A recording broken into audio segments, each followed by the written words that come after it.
themselves to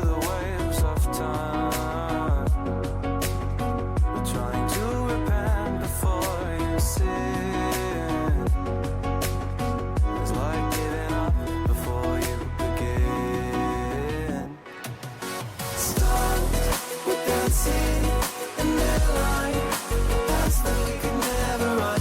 Oh, they were dancing way up high. Stars were dancing in their line, the future we will never run. Dirt on our feet was bone dry, it was bone dry.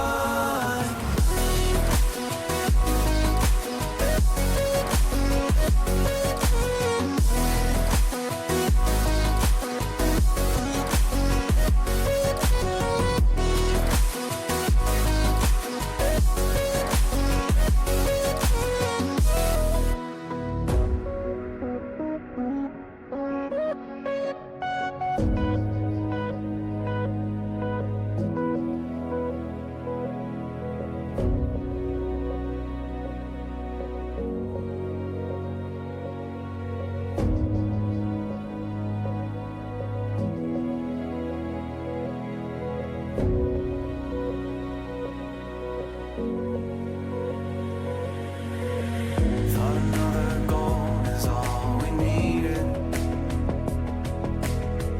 Taking second chances till we bleed.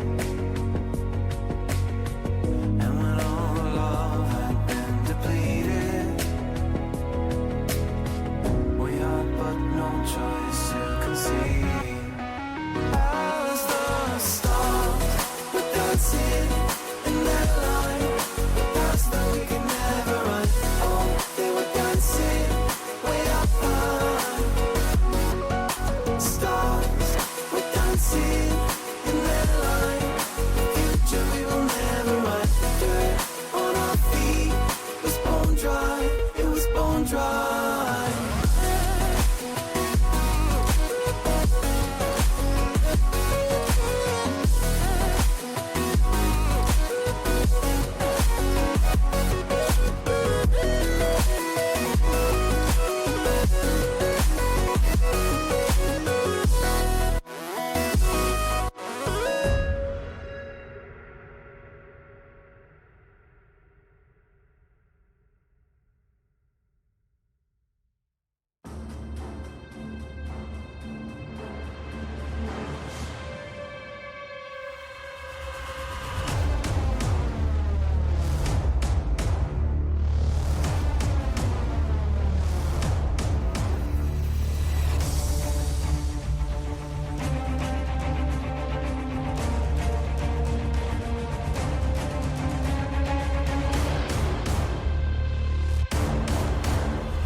Welcome, ladies and gentlemen, to another exciting night of some FDL action. We're kicking off this weekend with some Elite League action. We got the Gators taking on the Monkeys. I'm Debbie here in the casting booth, joined alongside Goob. How are you doing tonight? Oh, I'm doing just great. I'm so happy to be here. Absolutely, and we have a pretty fantastic match because not only do we have the 5-0 Gators completely undefeated right now in Elite League, but we have the 1-6 Monkeys. And what makes this quite interesting is that we get to see our very own Chris with a K take the field and take on this undefeated Gators roster. This is gonna be a really good game, I think, especially if we get to see the brothers. That'll be entertaining for sure. Uh, I think the Monkeys have a lot of work cut out for them this match because the Gators are a pretty solid team. But yeah, that's all I got really. Yeah, I mean, we did see the Monkeys make a roster change. They brought Polar Bear on, and I believe they let go of Murticle. So Yeah. It looks like they're bringing out their A lineup right here. We're going to be seeing Chris with a K and Polar Bear if Oh. these players decide to jump onto the field. And the Gators have brought out their B lineup with Marked and Sifri. Another dynamic and storyline of this is that Marked and Chris are brothers, so a little bit of a family on family violence here in the FDL. We're gonna be kicking the action off right away with the Gators, with some pressure on the Monkeys half. Sifri almost having an opportunity, but Chris able to turn it away. Ooh, infield pass, but Sifri now able to send it on target. Breakaway opportunity for the Monkeys, but the Gators are able to handle it. Mark trying to play this past Polar Bear, but Polar quick on the challenge. Keep that one out of harm's way. Now we have the Gators quick counter attack. Mark can get back to that one, and the Monkeys able to get a touch to send it out of danger. Now the Gators trying to slow things down, perhaps. Sifri taking his time with this one. In the air, Mark able to find a 50, but the Monkeys double commit. So Sifri's going to be able to have some time and space to take control of the ball right here. And so far, no team has found an opening goal just yet, but we are seeing some quick reactions and maybe maybe a quadruple commit here in the Elite League. It isn't just Origin League where it happens, and it's going to result in a goal here from Polar Bear and the Monkeys.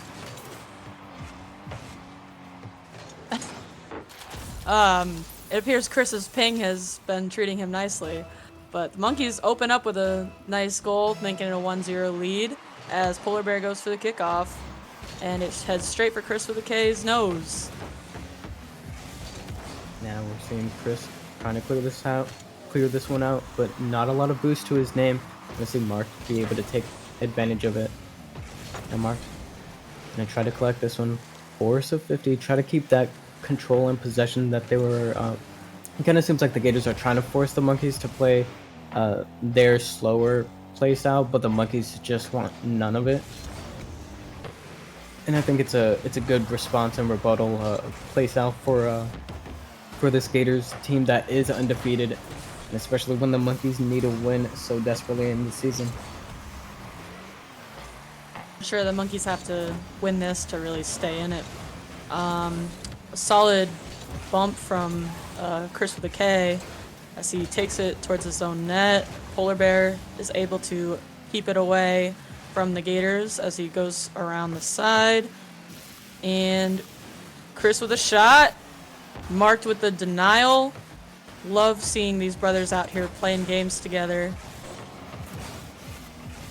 Yeah, and we've seen the explosiveness come out of Marked before, but right now it seems like the Gators are just struggling to break out of their own half. And now Chris with a K, his turn, his shot on the ball off the crossbar. Sifri has to make a diving save. Able to do so now. Polar Bear on the ball.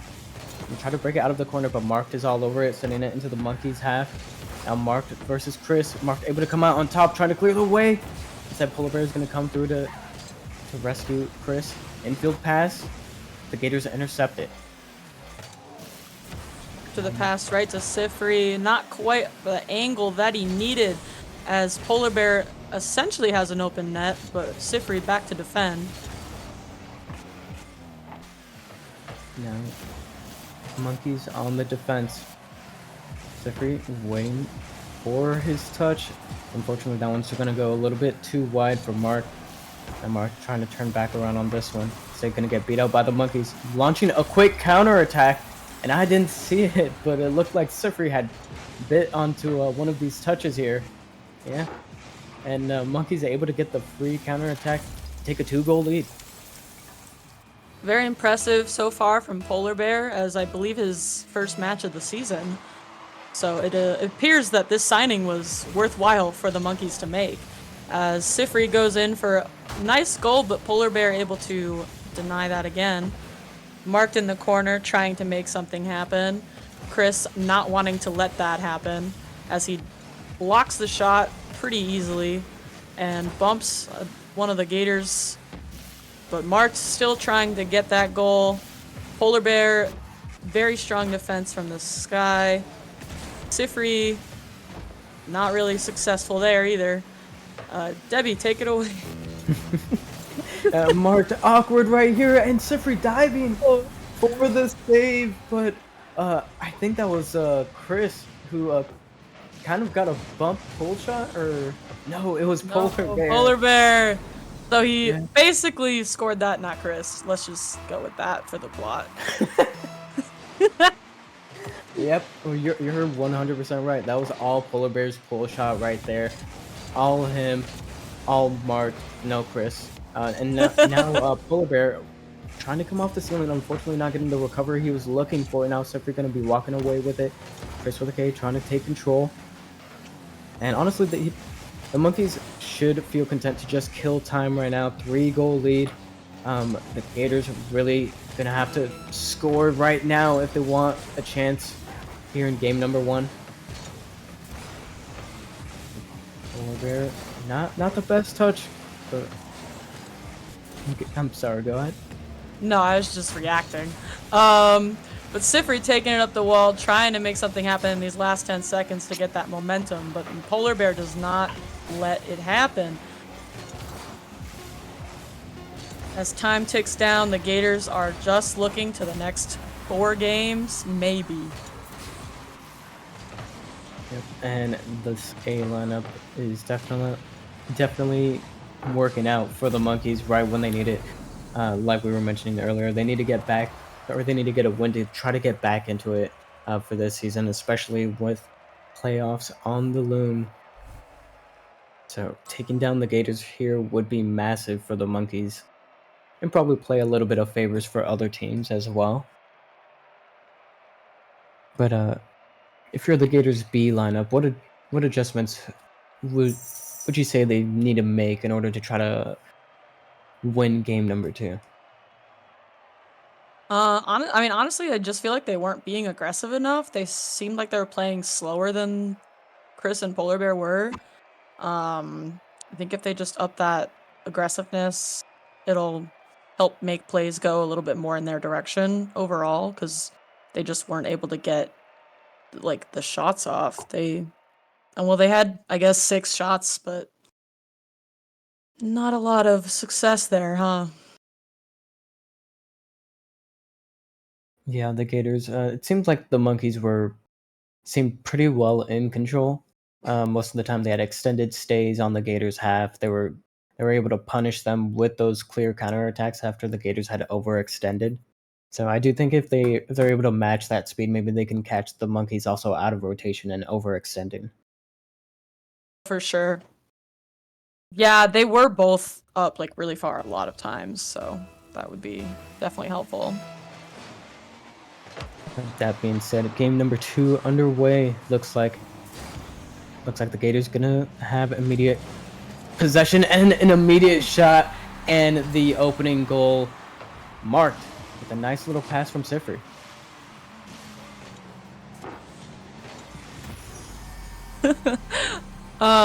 Yeah, solid goal from them. They really needed that to warm themselves up for this scoring of this game, because going scoreless in game 1 is really a mental task to get over. Yep, and Polar Bear with a shot opportunity and just off the post. Chris can have an opportunity here, but not a lot of boost. Isn't able to find a threatening enough shot.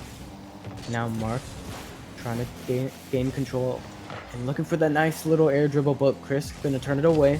Now Polar Bear trying to take this one off the wall, looking for a dunk, but Sefri gonna walk away with the victor of that 50. Now Mark up early, trying to threaten a shot, but nothing too crazy here. Now Mark, nice little cherry picking position, great 50, but Sefri getting bumped by Chris. There's gonna slow things down, quick counterattack opportunity, but Sefri all over it. Hit from the Monkeys, but Mark's still sending it right towards the net with no one there, but Sifri not there to put it in, so Polar Bear is able to take control for the Monkeys as he tosses it right over Sifri's head, but Mark is able to keep it out. And now we have an open net scenario for these Gators as they draw it up to a 2-0 lead.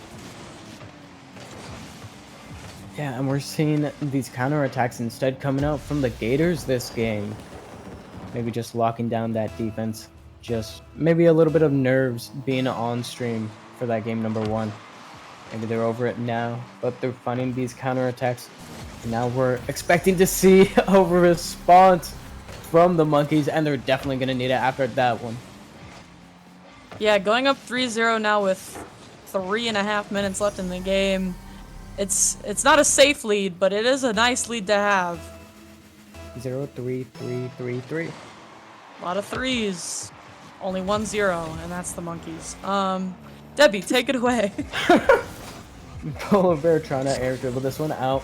Able to get 2 solid 50s right here.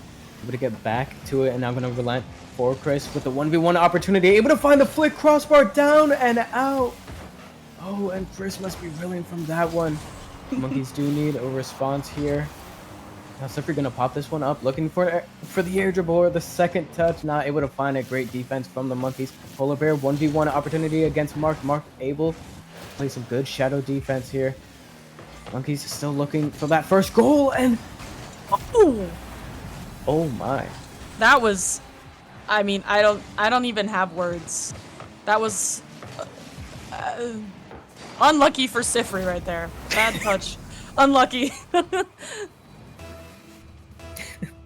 Luck or skill, this is Elite League. We did see a quadruple commit earlier, so Oh my but god. that kick-off goal right there coming out from Chris with the K, just what the Monkeys need, and now they're 1 goal away. Yeah, as I said, it wasn't a safe lead, especially with that much time left. That, once again, nice and lucky demo from the Monkeys to get that goal. Oh, no, unfortunate miss for Marked, but he's able to almost score on his brother. And now Mark Yes, trying Mark to get that tries 1v1.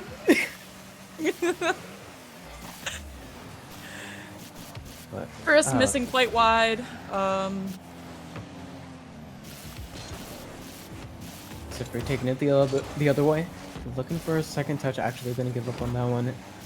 Give the ball up to Mark here, who's trying to get it center. Polar Bear able to read it. Send it away to the opposing wall now. Chris with the K collecting the ball. And the Monkeys are right on top of each other right here. Yeah, leaving their net wide open for Chris to hit it right to his brother to score. Never mind. Oh my. Marked is scoring there. Okay, I was technically right. Gators now up 4-2 with about 2 minutes left. It's still anyone's game, but the Gators are definitely showing up a lot better this game than game 1. Yeah, Gators have definitely found their footing right here. Monkeys were able to find a little bit of a response. Still a minute 48 left, so they're definitely not out of it yet. Mark booms the ball down into the Monkeys half. Not the best touch here from Chris, but he's getting some time and space here, trying to find an infield pass to Polar Bear. Foot race right here between him and Sifri. Now the ball in a little bit of a dangerous spot, but Chris not able to find contact. And now Sifri trying to play bully ball against Polar Bear, but unable to find the bump, and now Polar Bear sending it the other way. Gators defense a little bit awkward there, and Chris not finding the pinch that he wanted. Surprise back pass right there coming out from the Monkeys. Yeah, it seems like the Monkeys are playing a very bump-heavy game right now, and it is helping them get the ball in pretty important scenarios, but can't quite get a good shot off after these bumps. Polar Bear missing. Marked taking it to the net. Bang, that's 5-2. I have a feeling this is going to be a long series. Yeah, excellent response from the Gators right here, and Marked has already gotten a hat trick. That was actually his 4th goal right there. Quite a showing. Definitely come alive in this game number 2. Absolutely. And we can see why. My apologies, but we can see why the Gators are so dangerous right now. Their B lineup going toe-to-toe with an A lineup right now. Marked gonna put in a 5th one here to put up the Gators by 6. By 6. Or by 4. Yeah, no, I would say this is a safe lead at this point. So I believe that we'll be hopefully seeing a more even match next time. I think that the Monkeys had some really good opportunities this game, but couldn't quite, finish them off. But Polar Bear has been a really strong defender, so I hope that maybe he can play a little bit farther back, a little bit less aggressive from Polar Bear, because game 1 he was defending really, really well. Yeah, the Monkeys were able to find a lot more success in that game number 1, keeping the Gators locked on their half, because the Gators, it seems like when they're given the time and space, they are very comfortable with setting up those plays. So that aggression that we saw from the Monkeys needs to find its way back into this game. Whether it be through those bumps and demos while making sure that their second man isn't overcommitting, or something. They need to make sure that they're not getting suffocated by the Gators, especially when the Gators like to take time and space. You don't want to give that time and space to Mark, who's firing on all cylinders right now, shooting 5 for 6. 6 for 5. Yeah, I mean, it looks like they had about the same amount of shots, but the Monkeys had fewer saves. They just weren't back. They weren't back to save the ball.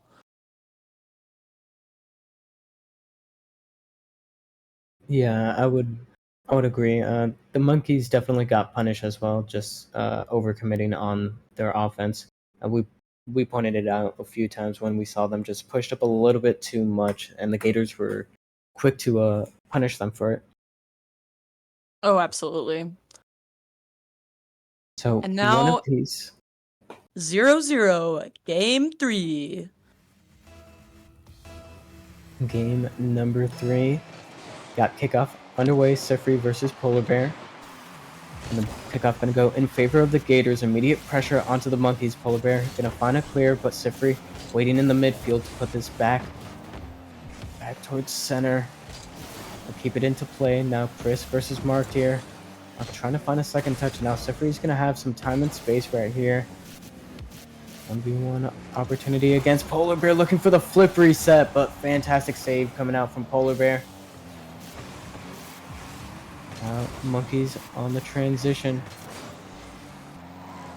but Monkeys just giving up the possession right there. Gonna opt to collect some boost.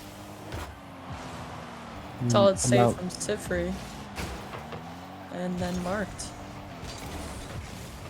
taking it up, having to get it past Chris, and now getting it past, not quite past Polar Bear, as Chris now is taking it the other direction with a pass. And take it away, Debbie. And fantastic demos coming out from Polar Bear, or he actually got demoed there again by Sifri, but he was opening up the space for the Monkeys, and the opportunity was there. They just need to execute on it. I'm like what I'm seeing from the Monkeys so far. That's a great deflection. Looks like it was meant to be a pass up to Polar Bear, but maybe Chris just wasn't able to get the touch that he wanted on it. And this could be a shot opportunity just off the crossbar. Monkeys, they're knocking at the door, Goop. They are knocking at the door, but they are getting unlucky angles on every single shot, because the best defender in the game, as we all know, is not a player. Polar Bear and Chris taking it down the field again, as Polar Bear just slots it right in the middle of the net. And these are the bump and demo plays coming out from the Monkeys, finally paying dividends for them. Chris with the K just playing bully, able to clear the path for Polar Bear.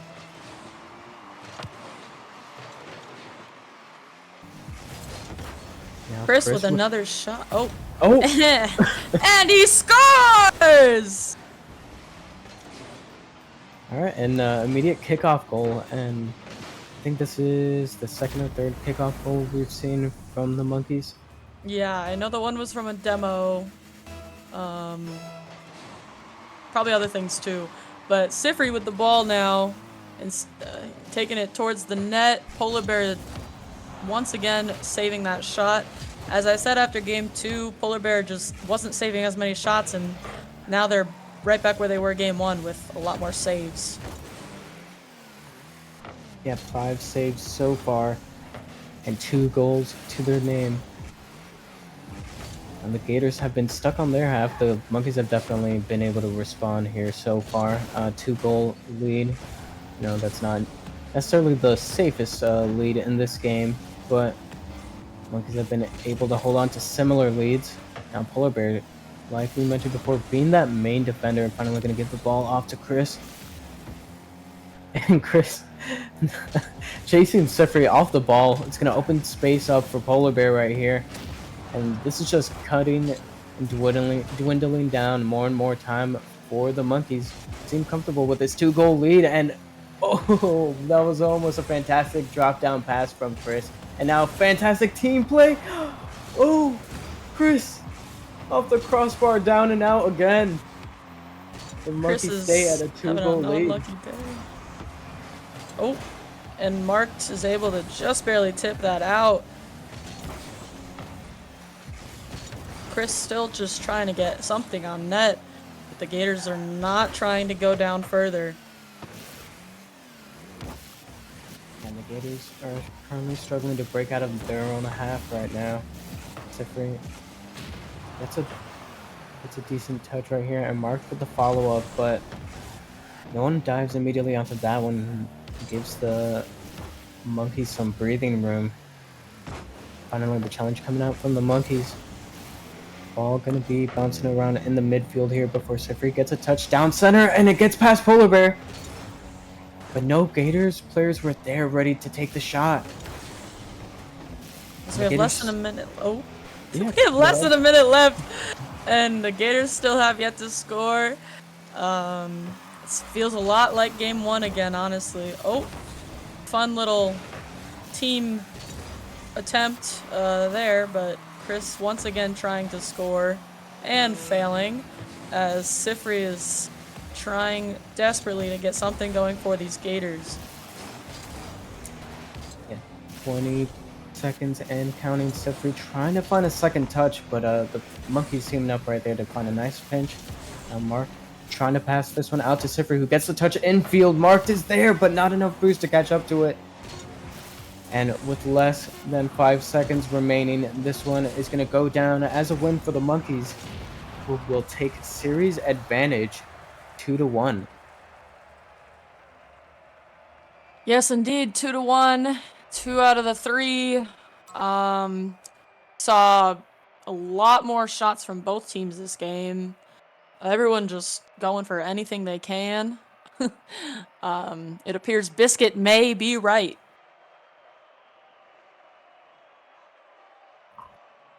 Yeah, the Monkeys threatening to take or end this in 4. Mr. Chris with a K and Polar Bear doing some fine work here in this game number 3. But we'll have to see if the Gators continue the pattern as they were able to win game number 2 after a similar performance from the Monkeys in game number 1. So do you think the Monkeys will be able to ride this momentum, or do you think the Gators are going to be able to curb it? I mean, it was a shutout game 1, and then they came back and won 6-2, led by 4, and then now they're down 2-0. It's yeah, I don't really know what's gonna happen. This series seems like it's gonna be back and forth the whole time in terms of like who's gonna own each game. And maybe we get a game 5 situation on our hands. But we'll have to see how game number 4 goes first. All our players here on the field. Kickoff commencing. Sifri and Chris. Off the kickoff, the ball is going to bounce into the Monkeys' half. Marked with the first touch, trying to find a second one, but Polar Bear excellently defended.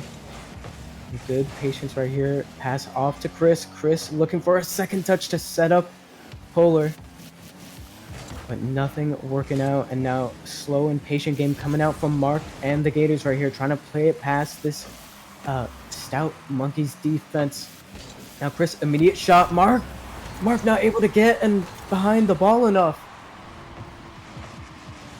That was just unfortunate spacing and timing for Marked, because that would have been a great save if he could have had it.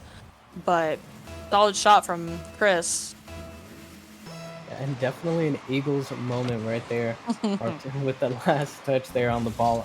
I thought that he was able to get enough power behind that one to clear it, but nonetheless, the Monkeys going to be walking away with the lead right now, and putting immediate pressure right here. Actually going to relent that ball over to Chris here, who finds the touch, finds a second touch right there off of Sifri's attempt to clear that one out. Now Sifri trying to find it center to Mark.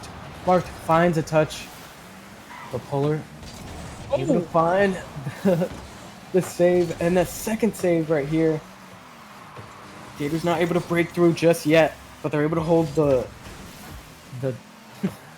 Possession? Yes, the possession and the midfield currently. Yeah, I mean, they're definitely keeping it out of their half a bit more so far. And even just getting the ball into their offensive half of the pitch, as one might say, is a benefit for that team, especially after a nice demo and tying up the score. Sifri with the shot on net. This was a fantastic heads-up play coming out from Mark. Realizes Chris doesn't have full control of the ball, and what that means is that it's the green light to go ahead and challenge. Finds the demo. Polar Bear gets caught looking for that boost, and now we see a potential kickoff goal. Yes, Mark able to clean it up here for the Gators. Now the Gators have the lead.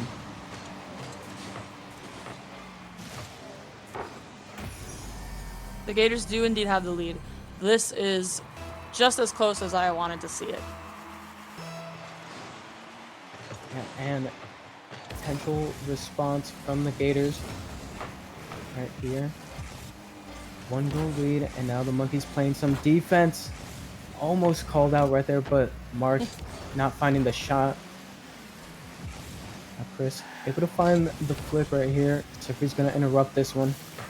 Polar Bear able to slip it past into the Gators corner. Now Mark has to be careful. Chris retreating for a boost right here.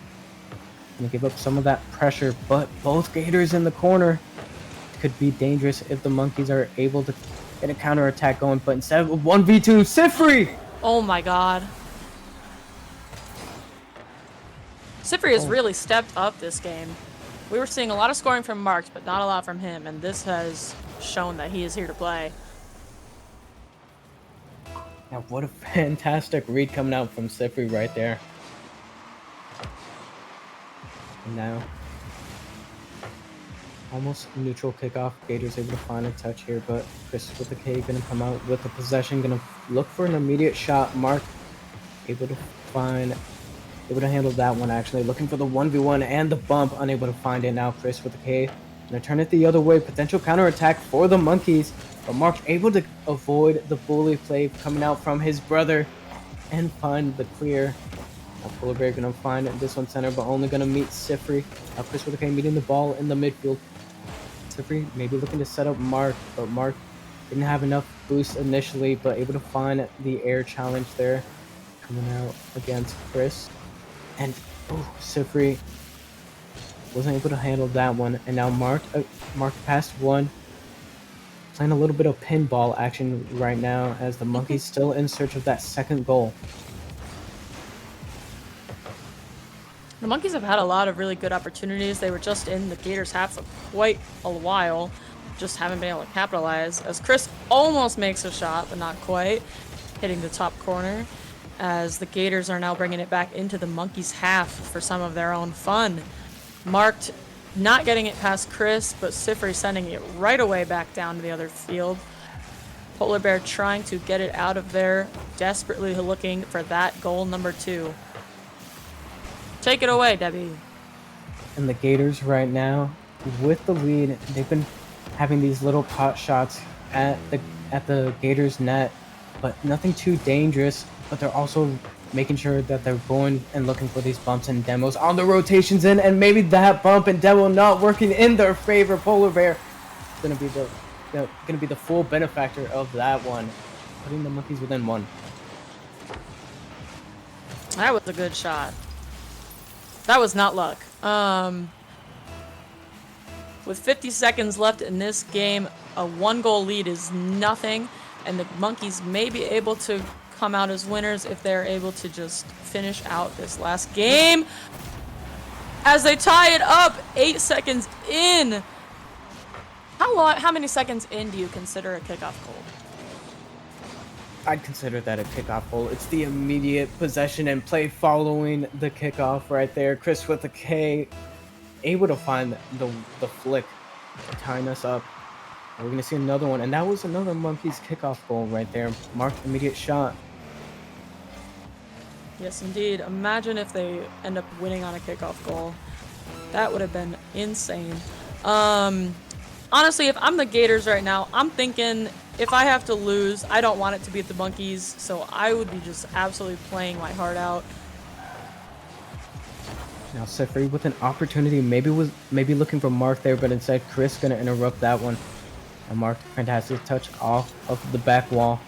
With both teams playing a little bit more reserved now in the final seconds, maybe content to go to overtime, but Chris with a K, Shirley with the ball on the Gators half is gonna look for the infield pass. Polar Bear's there, and Oh my god.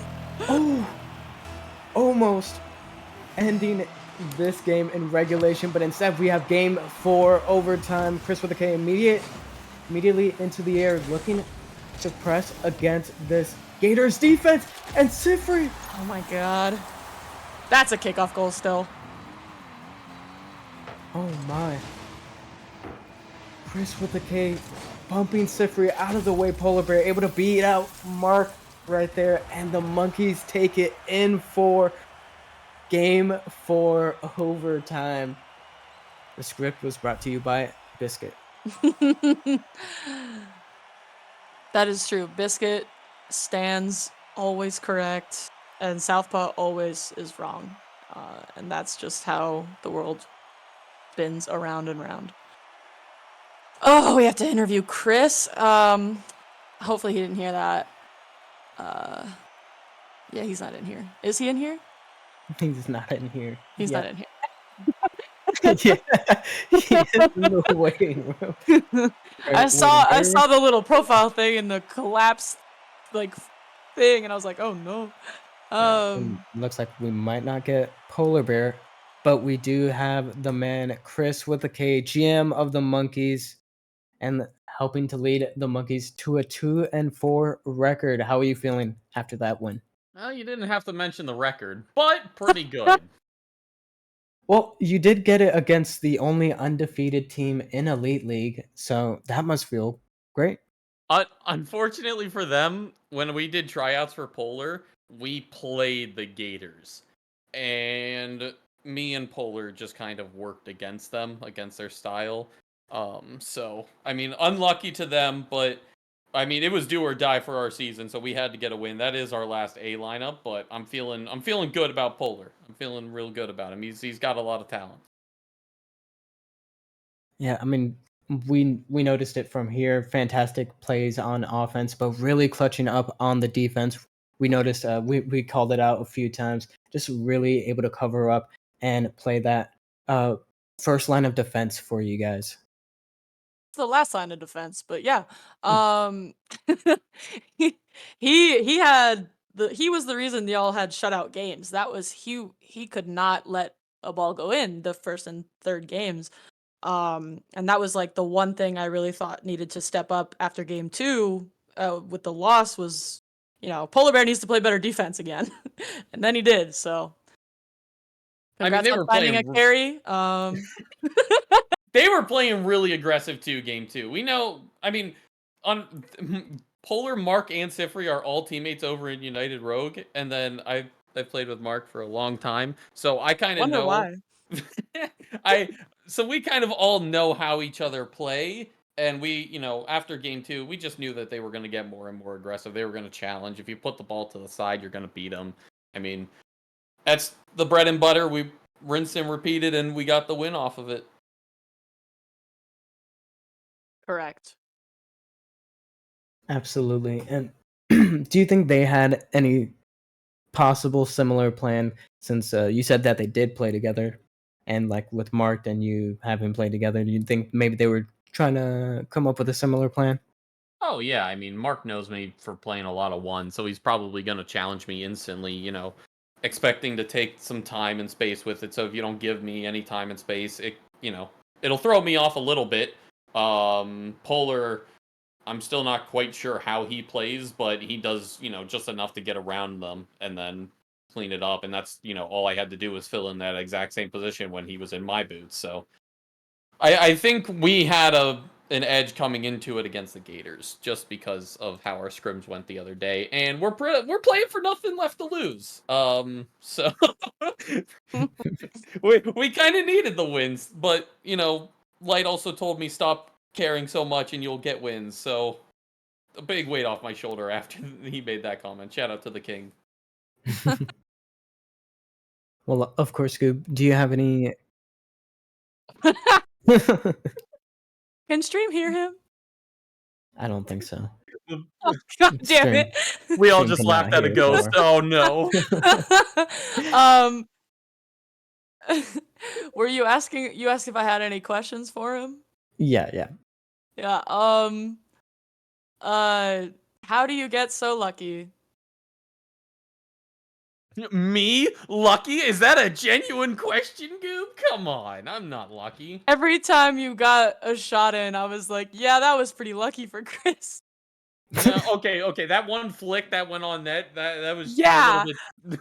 I turned away expecting, I was already calling, like, getting back and stuff, and I'm like, what the heck, it's it?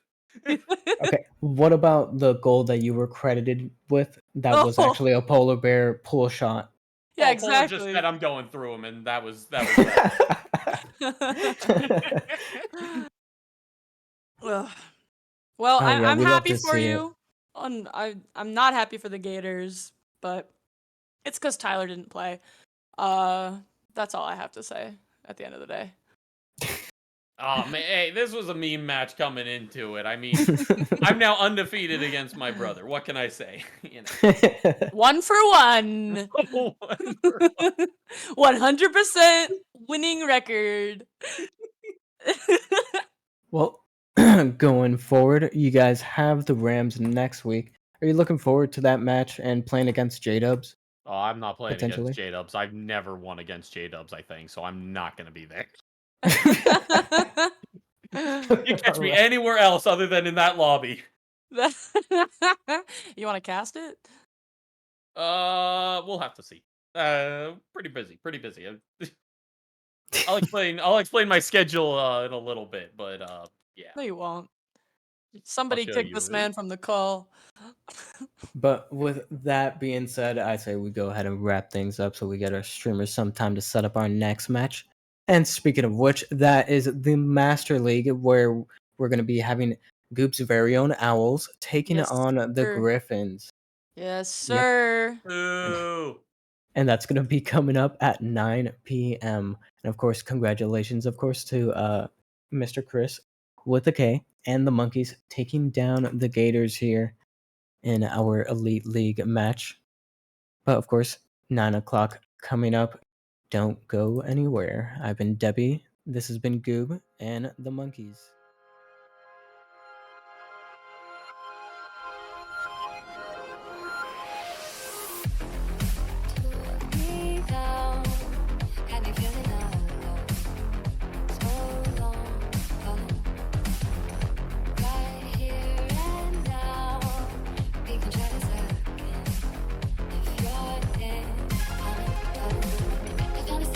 To be free, far from my purpose, not too bad. I'm holding back.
Yeah. Okay. It's game time. I'm on one, like it's Kelly and I'm Bay bound. Treat the greatest competition like the playground. Freestyling, J-spin and make them say wow. Then I beat the brakes off until I'm stay down. Became a king from a common man, and I turned my worst critics to my staunchest fans and worked at it until the world was believing. They gave them no choice but to see it. They say the greats always aim high and still stay grounded at the same time. And so they see a sky native with the hang time. That's why ain't no one can see us when it's game time. They say the greats always aim high and still stay grounded at the same time. And so they see a sky native with the hang time. That's why ain't no one can see us when it's game time.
Go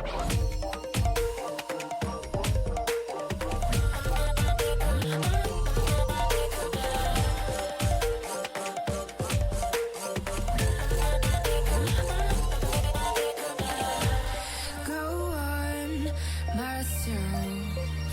I'm cold steel stainless. My glass half full. Always said don't suffer no fools. Serpents daydream. I bite, you call me lovely. Got a sweet tooth. Gonna get the sugar from you. When they say I'm a machine gun, I take it as a compliment. Honey, you should know I can be a weapon.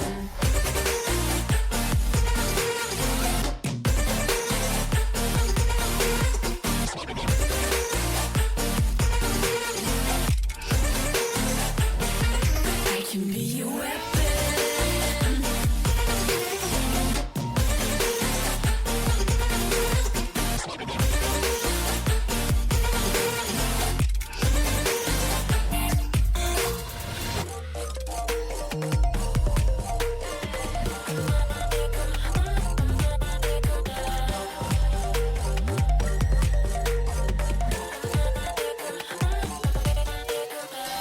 Come cold blood, selfish.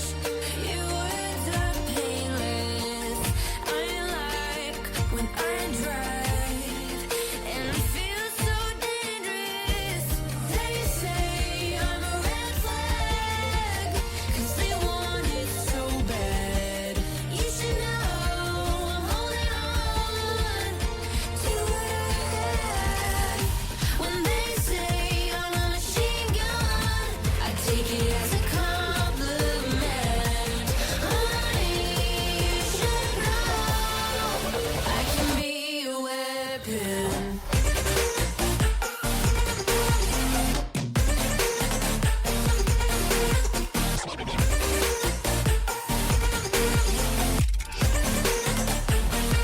I can be a weapon.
Welcome back, FDL. It's another action on this Friday night. But we have two new casters here. We got Ace and myself. Well, not new, but new for the night. Ace, how you doing, brother? I'm doing great. How about yourself? Not too shabby. just got done eating some Taco Bell, so I'm already winning before the match even started.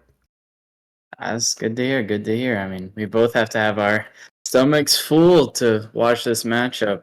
We got the 4-1 Owls and the 4-1 Griffins here. Griffins going for a sub and a starter, while Vulcan and Bluey remaining with their normal team. So I feel like this is going to be a really good matchup. I am extremely looking forward to this. It's always fun to see a Masters, and there's no need for us to keep talking about it. Let's just get this going. They got both these teams joining up. I say that. Oh, there's Vulcan, and it's going to be Zugs versus Bluey on the kickoff. Ace. Both these teams are 4-1, as we said. I think you said that, anyways. How do you think this series is going to go?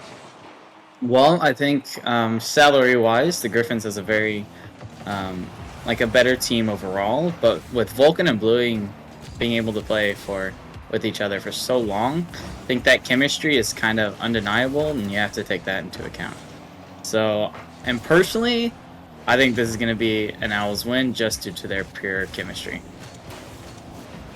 Understandable, but you can never discount the reserve. Like you said, that's a wild card in a lot of cases because most people are expecting the actual team to come out. Whenever you see somebody else, not the actual team, you gotta start thinking, oh, well, what's going to happen? This might change up our plan a little bit. That said, there's been some good action back and forth. Neither team scored. Well, never mind, Zucks just scored. Yeah. And just like that, Mr. Wildcard Reserve man scores. Seems as soon as we start talking about the game, they don't want us to anymore. So I'm okay with this. So the weather today was pretty good, wasn't it? yeah. But Vulcan going off kickoff here. Vulcan with a bit slower kickoff than Milio, I have noticed. So he's gonna play it high. Might be playing towards Milio here. Takes a solo pinch down. Nice shot from Zuggs, gets across both of them. Great kickoff as well. This entire play came from the fast kickoff of Milio and the slow kickoff from Vulcan. It did, and sometimes counter kickoffs are, just beautiful. And in this case, that worked out well because it allows Zuggs to just do his thing, which we saw is very profitable. That was a gorgeous ground pinch underneath. That said, now Zuggs going for another pinch off the wall this time. Trying to get it in, not quite enough gas in the tank for it. But Zuggs getting demo does get the stop, which forces the Owls to take it back on their end. Which Zuggs getting back out to the respawn, trying to get a shot on target. Now getting a good pass, Vulcan, if he misses, but doesn't, which is good for him. That's going to be dangerous if he had. And Zuggs really showing up right now. Talking about chemistry, but it's not a first time as being played as reserve this season, and he's showing up well. Ooh, great bump attempt from Bluey, sadly bumping back into the ball. Vulcan gonna beat, try to get double here. Gets it down middle. What a redirect from Milio. Gets it away. Now on the counter attack, Griffin's looking really strong this half.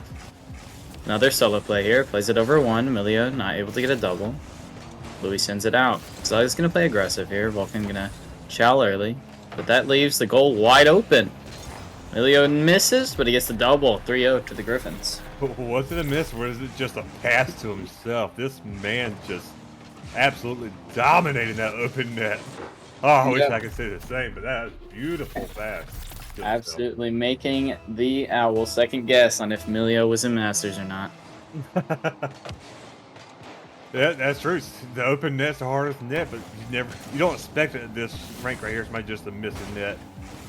So maybe they got a little bit lax, who knows, but that's a good job on him just reading the play, getting that pass himself. Now Owl's trying to desperate the halfway marker to get the first goal. Trying to play it here off the wall, but can't get it past the defense. But now Vulcan's going to race the ball, gets there first. It goes all the way to the other side. Milio's going to get there first, but doesn't have any boost to really truly follow it. Bluey, as Milio gets the 50, goes into the corner of the Griffins. Ooh, good fake out by Milio Ace and made the Owl player back off. Yeah, Milio gonna get a high touch. Bluey, an unsuspecting cut there, but Vulcan's able to read it. Now sends it back. Zuggs with a great redirect. Hits it again towards post. Vulcan with a big miss. Bluey gets a nice touch of it. There's still constant pressure from Griffins. Not able to get a goal just yet, but we will see. Vulcan now trying to make something happen. Pinch middle, maybe. Not able to make anything happen. Bluey with a big cut. Now middle. Demo's one. No one's there, though. Emilio now has time to take control and play easy. Uh-oh, this open net opportunity. Okay. The counterattack from the Owls hits the ace. I was about to say something about the offensive pressure getting a good pass and demo from the Owls, but the Patience backing off there might have led them to a goal that they wish they could have gotten, but they made up for on that counterattack. Yep. A pretty weird play by Emilio and Zuggs, both pre-jumping each other into the corner. But, you know, it happens sometimes. Nobody suspects the Spanish Inquisition. Nice read from Vulcan, being able to watch the pinch, and great fake, too, if that's in. Emilio with a great psycho. Now Vulcan trying to do the same thing, redirect off half wall, not able to. Emilio now going for another solo play. 30 boost to work with, no reset. Now Bluey has so much time in the corner. What? No boost. True, but still a good carry though. He's able to get it to a favorable position for the Owls here, and Vulcan with a beautiful flick past the defender puts them within a 1-goal striking range with nary time, with very little time remaining. But still plenty of time though for another goal or two. We might have an OT, or we might have it closed out. Yeah. Emilio gonna try to get it to Zuggs inside those. Zuggs gets the ball, gets the pass out mid, goes for 50 off of Bluey, puts it into the Griffins corner. Emilio going for a little fake there, avoids the demo, and this a little bit of awkward, but Vulcan being patient, able to get the clear out, and 15 seconds ace. Griffins trying to get control of it, not let the Owls set up. Now here, Bluey with the fake pass. Now Zuggs, low boost. This is, was a great chance for Vulcan to send it mid for Bluey. But now the overcommit from, it's a 1v1. Bluey going for a breezy, a shit flick. And now Griffins takes game 1, 3-2. Indeed, and it's a very good game 1-2 from this Griffins team. They just got 3 unanswered, but then allowed the Owls to get the 2 unanswered, but remain solid enough on defense. Both teams having to get 2 saves apiece, but the Griffins getting 2 extra shots. It's kind of funny to me that both teams 1 save apiece on for each player. Then they're tied on the shots as well. 3 shots apiece for the Owls, and then 4 apiece for the Griffins. But there's a little bit of extra offensive pressure seemed to be the case, especially from Zuggs. Yeah, very unfortunate play. I mean, the Griffins with a huge overcommit at the end, and Bluey had a great chance to tie it up, but unfortunately, with a pretty bad flick, sends it to Griffins with 3-2. Going into game 2, we didn't really see that comeback coming. Griffins with a 3-0 lead now sends a bit of pressure on the Owls, I would say. But Yeah. now, Oh, go ahead. but I still think the Owls definitely have a huge chance to take this round, just based on how they were playing that game and the way Griffins were being super over aggressive. True, and to play to your point, daggone, I don't know what I was going to say now. I was going to agree with you on something, but now I forgot. You just summed it up so perfectly. I became irrelevant very quickly. That said, though, Griffins trying to get some early pressure. Emilio getting a good job controlling it, gets challenged by Vulcan, but still remains in control. Zuggs gets the demo on Vulcan, which could lead us into an awkward situation. A little bit of miscommunication, though. Made it where what could have been a goal got 50 out to the midfield. But Zuggs already get another shot on target, a good one. Emilio keeping it in place, up on it. Bluey rushing to get the save, does so. Zuggs a 50 in front of their net. This Griffins team is slowly getting worn down. At this rate, it's only going to be a matter of time, Ace. Especially if the Owls run out of boost. But now, both Owls on full boost, trying to get it out of here. Good touch from Bluey. Suggs with a big bump. Making Bluey go again, fast. Bluey taking over for Vulcan. Now Vulcan gonna send this to corner. Suggs reads it. Now plays for a touch over. Bluey can't. Now both Owls on 0 boost, trying to make something happen. Oh, the Griffins, the pass back. They 50 each other to go straight in. What a shot. What a team play from the Griffins. Totally calculated as they drove up in the locker room. A good bump led to a great pass. Emilio just trying to get some points, man. Just asked him for a crumb here.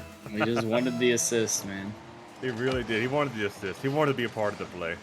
This is Zug's show right now, and Emilio wants a little bit of a footnote. Now Zuggs, or I was gonna say Bluey going for the controversial wave dash kickoff. I haven't seen that since my good old Platt days, but now Millie with a huge read off backboard. Zuggs gonna get 1 touch. 0 boost. Emilio going for a bump. Bluey looks like going for another solo play. Takes it down. Plays for a pass over both. And then Vulcan sends it to Emilio. Emilio gonna clear it out. Ooh, but misses the touch to fling it on that or to get control, which allows Vulcan to really just take it back. Now Bluey playing the patient game here. Gets the flick off. Try to get it on target. Emilio having to flip it over for the save. Gets the second touch though. Puts it towards the corner, but it's whiffed by Bluey, but Vulcan able to get back, secured the clear.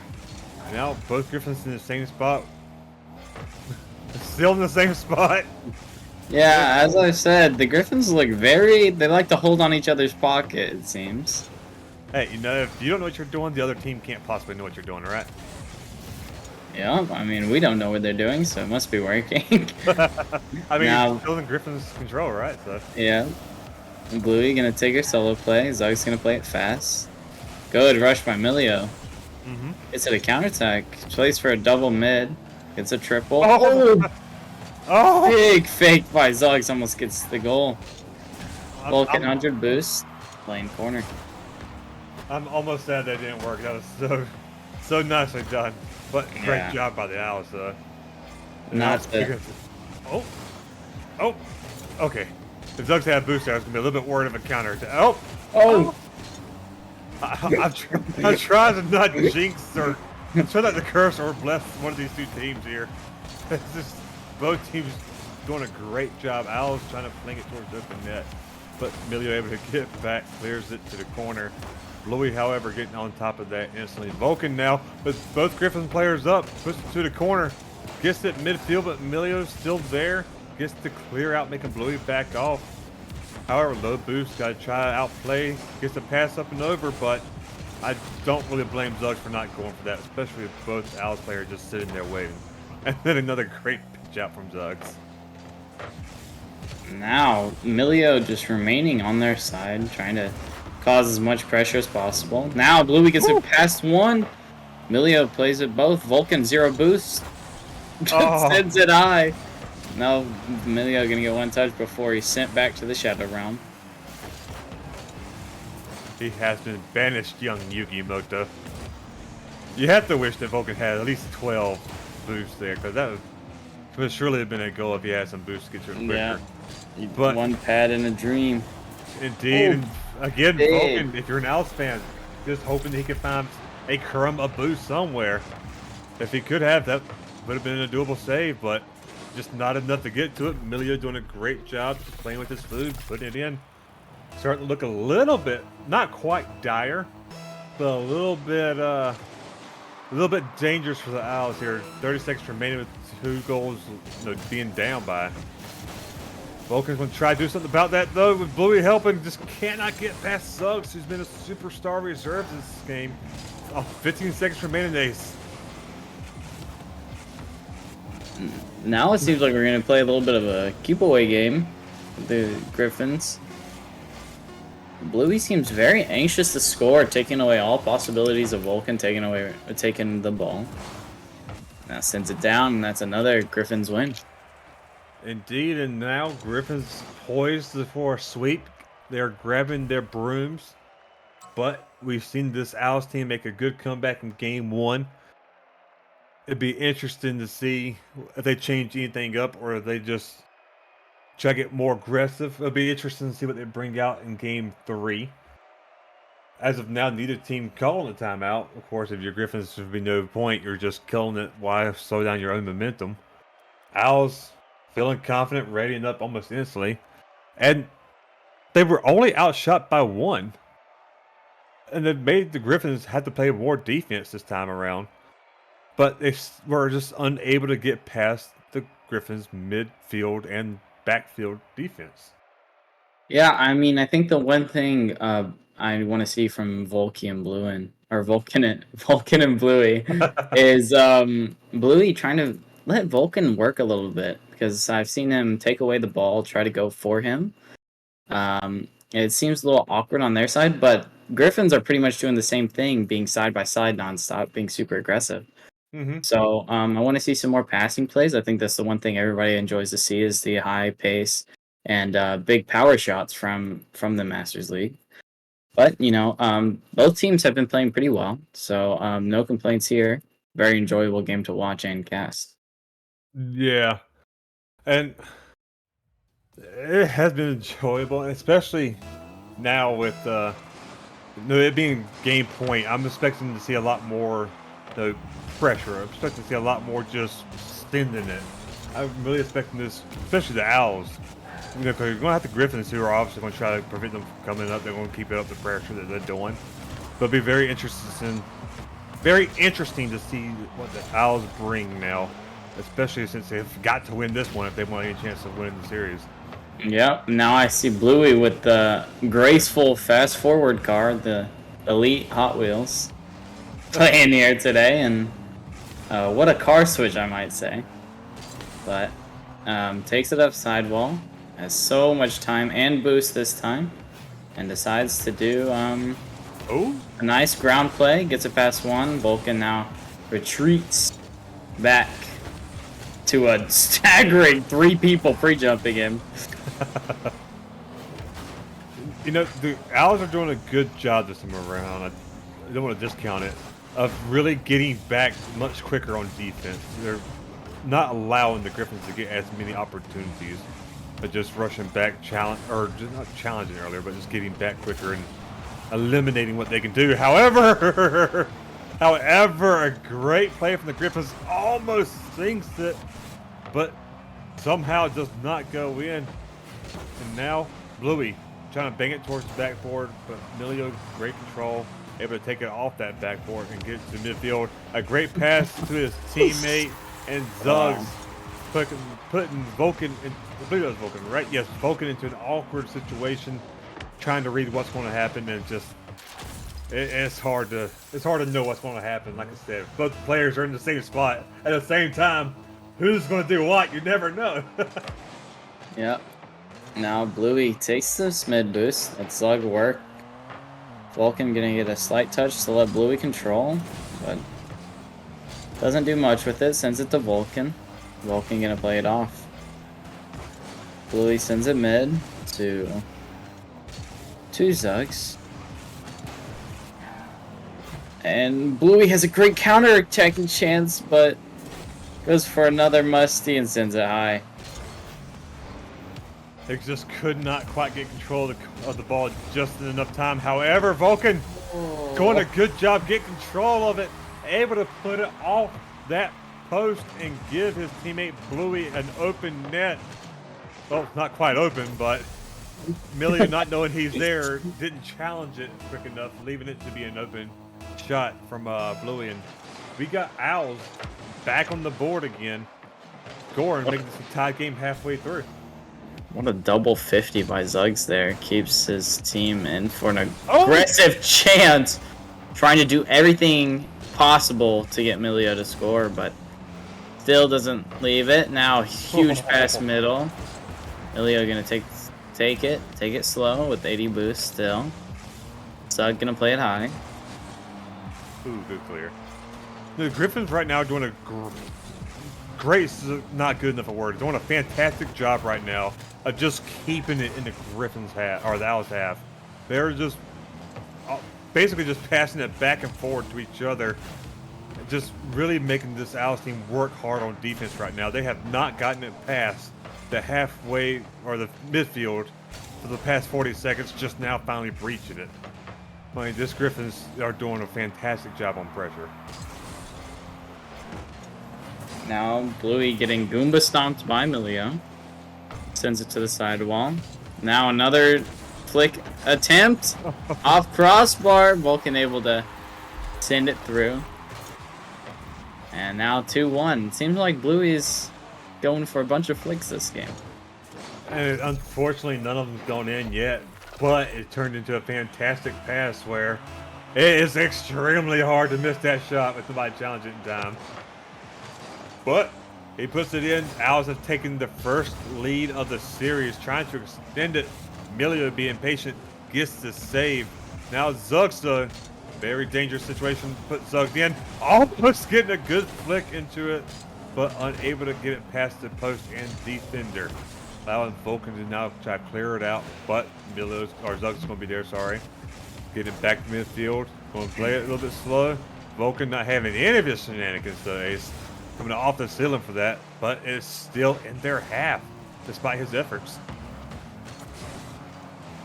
Now, Zug's going to send it to Vulcan. Vulcan going to take his time. Bluey resides in the net, just jumping around, try not to get demoed. Another challenge attempt from Emilio goes. And Bluey's still playing goalie, we like to see. Doesn't want to challenge anything. Vulcan sends it out. Bluey's still residing in net, making sure nobody can score on him. And challenges fast. Tries to get past 2, and he does. And I think this leads to an open net if he can. But great stop from Zuggs there.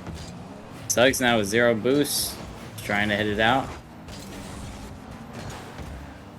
What a pinch from Vulcan. I don't know if that was on purpose, but now Emilio sitting off sidewall. Has the flip, sends it down to Zuggs. Zuggs shoots into both of the Owls. Good shot, though, but it was a good save from both the Owls. And now the Owls really Oh, what a flick starting by to Vulcan. show up. Great shot from Vulcan. One for the road. Zuggs get one for the road as well. Not vaulting him to feel too high after that going into the next game. But I feel very confident in saying, Ace, that it's not going to be no sweep. Now we can still hold on to our brooms, though. There's still a reverse sweep opportunity. But game 3, going to the Owls, 3-1, a good job responding to the first 2 games of this series, especially the second game, where they were unable to score any. The Owls really stepping it up this time and just getting it done, man. Yep, I mean, one thing I do like to see was Bluey letting Vulcan, cook a little bit, play by himself. Bluey residing in the goal for about half that match, but, if we still like to see it. And Griffins playing a bit slower, I would say. Not doing too much, not getting in each other's way, but also not really playing as fast as they were those first 2 games. It feels like that, but at the same time, I feel like the Owls did a good enough job not allowing the Griffins to really play at their speed this time. Which, that said, Emilio with 0 shots, but Zuggs with 9 shots to his name, more than both of the Owls combined by 2. And just, the Griffins still had such a strong presence and really made the Owls have to work hard for that win. And Bluey, like I said, first lead of the series, really wanted to hold on to it. I don't really blame him being more reserved in the last minute of that game where they had the lead, especially with how quick this Griffins team seems to be on that ball sometimes. And we get it started off here with Vulcan sending it to Bluey in the corner. Emilio with a fast challenge, making sure Bluey has no space to work with. Another demo attempt from Zuggs goes wide, and fast challenge leaves Emilio to catch the ball, do whatever he wants. Sends it back to Vulcan for another 1v1 opportunity. And Zuggs sends it high. Emilio has space to work with, but good bump from Vulcan. All part of the plan. Indeed, indeed. All part of the plan. Indeed. Oh. Just that they did not draw it up. The good effort though from the Griffins, but now it's gonna be a counterattack from the Owls, and Bluey getting the goal quicker this time for the Owls. They're really starting to warm up in this series. They tied it up and were able to take the lead last game much quicker. And now they scored first this game within the first minute. Owls really starting to step it up, making this Griffins team, who probably thought they had it in the bag, had to rethink it.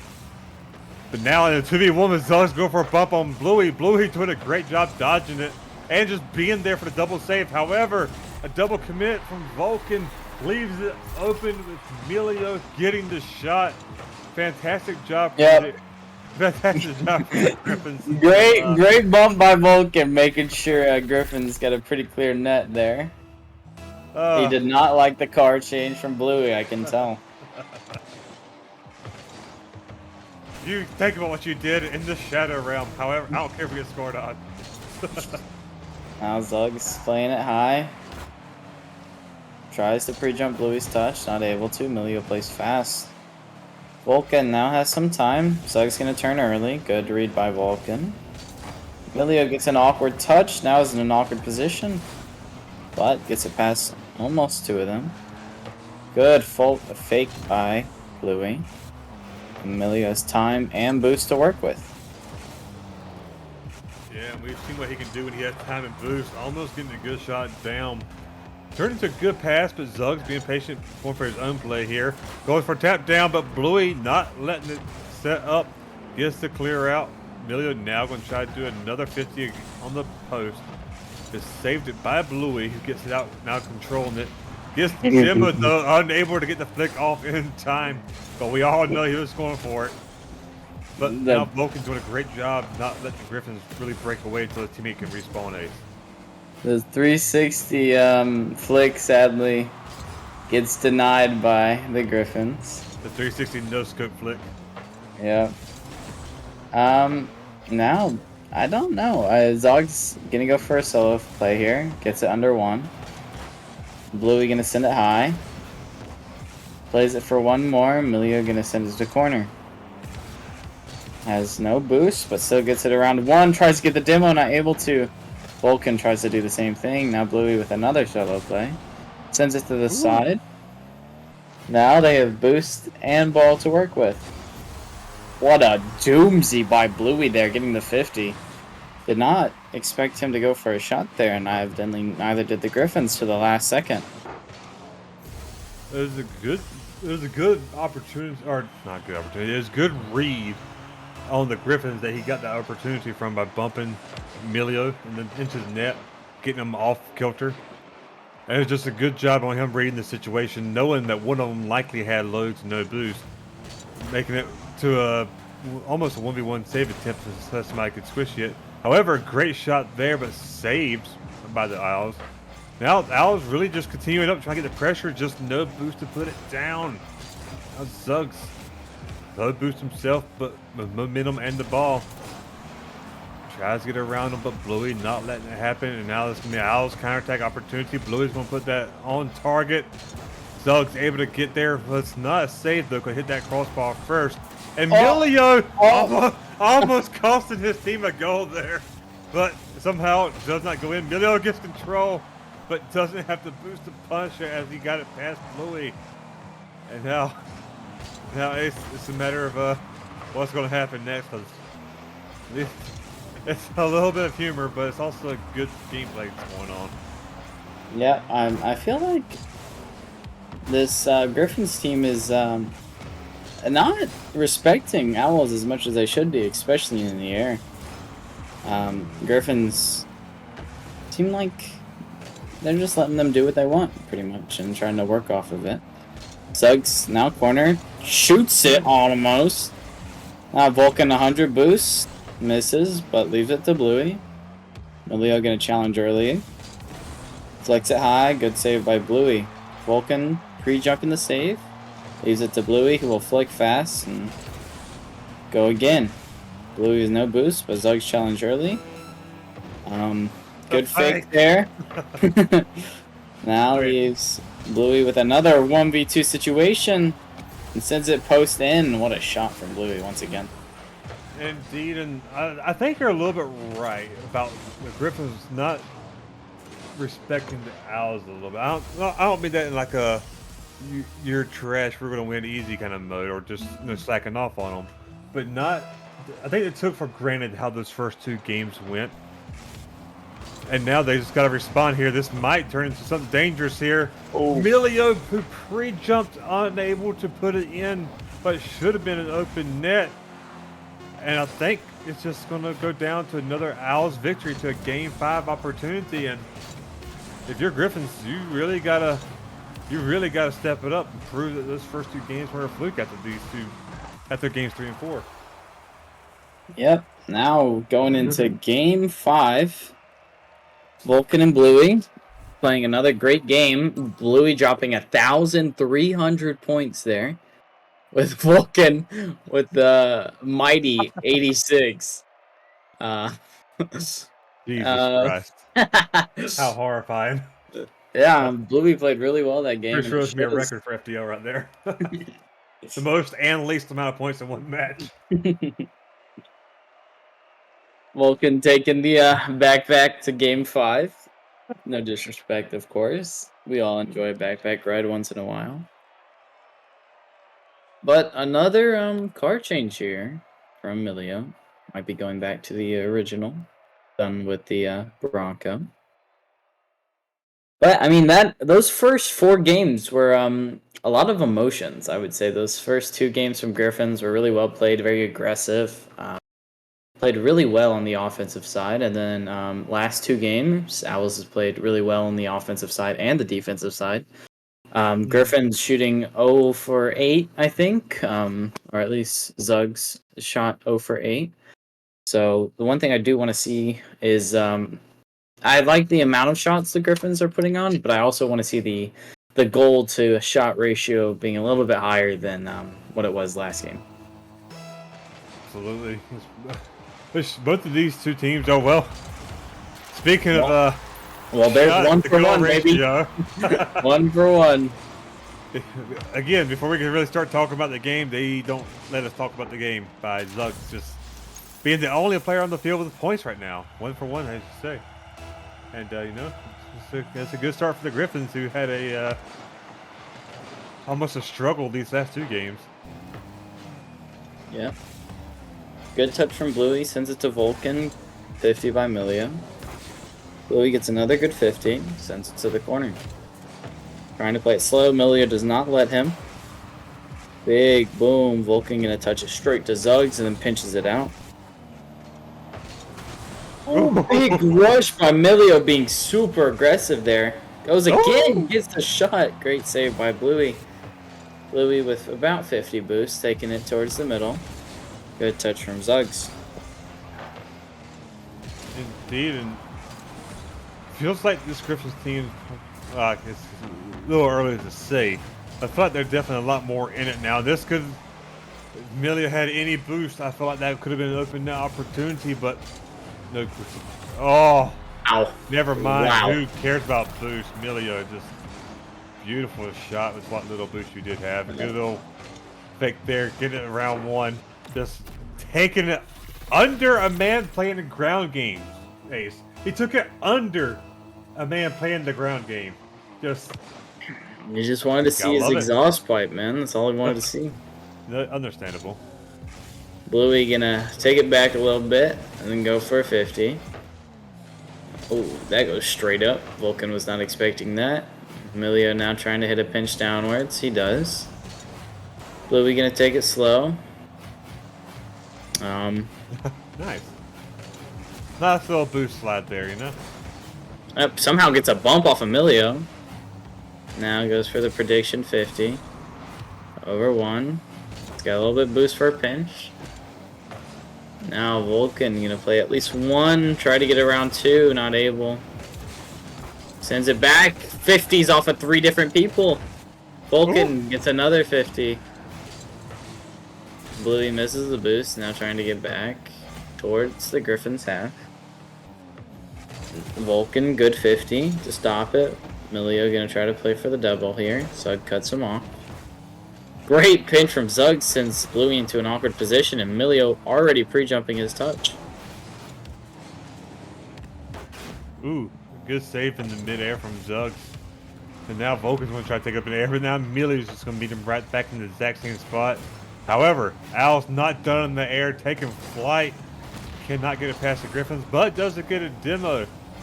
And now leaves Griffins in a briefly awkward spot. Zugs low boost, Millie off the backboard, little to no boost now. Zugs still no boost. Oh, one of them going. Millie snatching that boost, but Zugs doing a great job staying in position. This Griffins team is doing a great job on defense, working with what they got. Now going for a counter opportunity. Miller's going to try to get off that backboard, but Bluey meeting them there to carry that ball away. Going for the ground pinch, gets it past one. Milo flinging it. Excuse me. Hey, I need to take over. My throat. There's too much good gameplay. I can't swallow it all. Yeah, understandable. Now Zug's open net. I don't think he knew, but still gets a good 50 in. Griffins 3-0. Seems Griffins are much more locked to this game. Absolutely. Not playing around. Milio playing very aggressive like he was game 1 and 2. Now, going off kickoff, we have Zugs with a very fast kickoff with Vulcan and Bluey doing a little bit of shenanigans. Emilio gets a reset, trying to get the triple. Not able to, but both owls a little bit low on boost. Vulcan 0 gets a reset. Zugs going for a pinch here. Straight in if no save. Good touch from Emilio. Has an open net. Can't do much with it though. Yeah, this two Griffins team are definitely on lock now. They've really stepped it up after those second two games there where the Owls were able to come back in the series. No, really, as I said, locked in on it. They're a lot more precise with their challenges, their pressure, their actions have a little bit more meaning to it. However, Bluey with a great read gets to down, goes for the demo. Now Zug's doing a great job avoiding it, and now a counterattack opportunity. It's gonna be another demo attempt in a different direction. Emilio gets the over one, uses his boost to get off the backcourt to his teammate. Zug's gonna try to control it, but Vulcan meeting him. Now out of boost himself. Kind of surprised what. All right, Emilio decides to surrender to Vulcan. Seems we had a bit of shenanigans going on this game 3. Now Bluey trying to take it over 1. Not able to. Vulcan fast pre-jumping. Gets beat by Emilio. Zug's gonna send it wide. Emilio not able to get the touch he wanted. Now Bluey sending it back to his corner. But Emilio will not let him freestyle, especially if they have already won the game. Zug's trying to get another one, not able to. Unfortunate miss there, but Griffins taking game 5, and well played. They played really good that game 5 compared to the 3 and 4, I would say, personally. Their goal to shot ratio was much better since they scored this game, so no complaints here. Indeed, and we saw the Griffins kind of take control the first 2 games, but Owls restricted how much they could score in game 2, but still were unable to score themselves. And then really do a hard fight back, taking advantage of the fact that I feel like the Griffins just kind of took it for granted, and the Owls made them or punished them for it for 2 games straight. But Griffins really locking it down, getting themselves back serious again for this game 5, just able to close it out with a clean 3. Well, there's 2 goals that should have gone in, but Griffin's unable to secure them. And there's gonna be no time for interviews, Ace. So I want to hear your final thoughts, brother. I want to interview you real quick.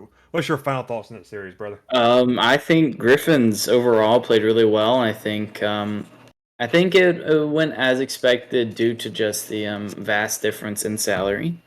But Owls put off a good fight. I did think That was a little bit trolly at the end, but we all enjoyed to see some of that. Mash's League not being too sweaty, so it's still pretty enjoyable. One thing I would say is Vulcan getting in that backpack for the 86-point game was very enjoyable to see. Bluey dropping 1.3 grand shows he's still kicking and very well in this league. Indeed, brother. Well, it's been an absolute blast casting with you. I know you're coming back again for the next hour with Ken. But speaking of the next hour, we're not here to talk about our casters. We're here to talk about who's going to be playing, which is Origin League Rams versus Huskies. Don't miss it. I know I won't be. But that's coming up in the short 8 minutes. See y'all then.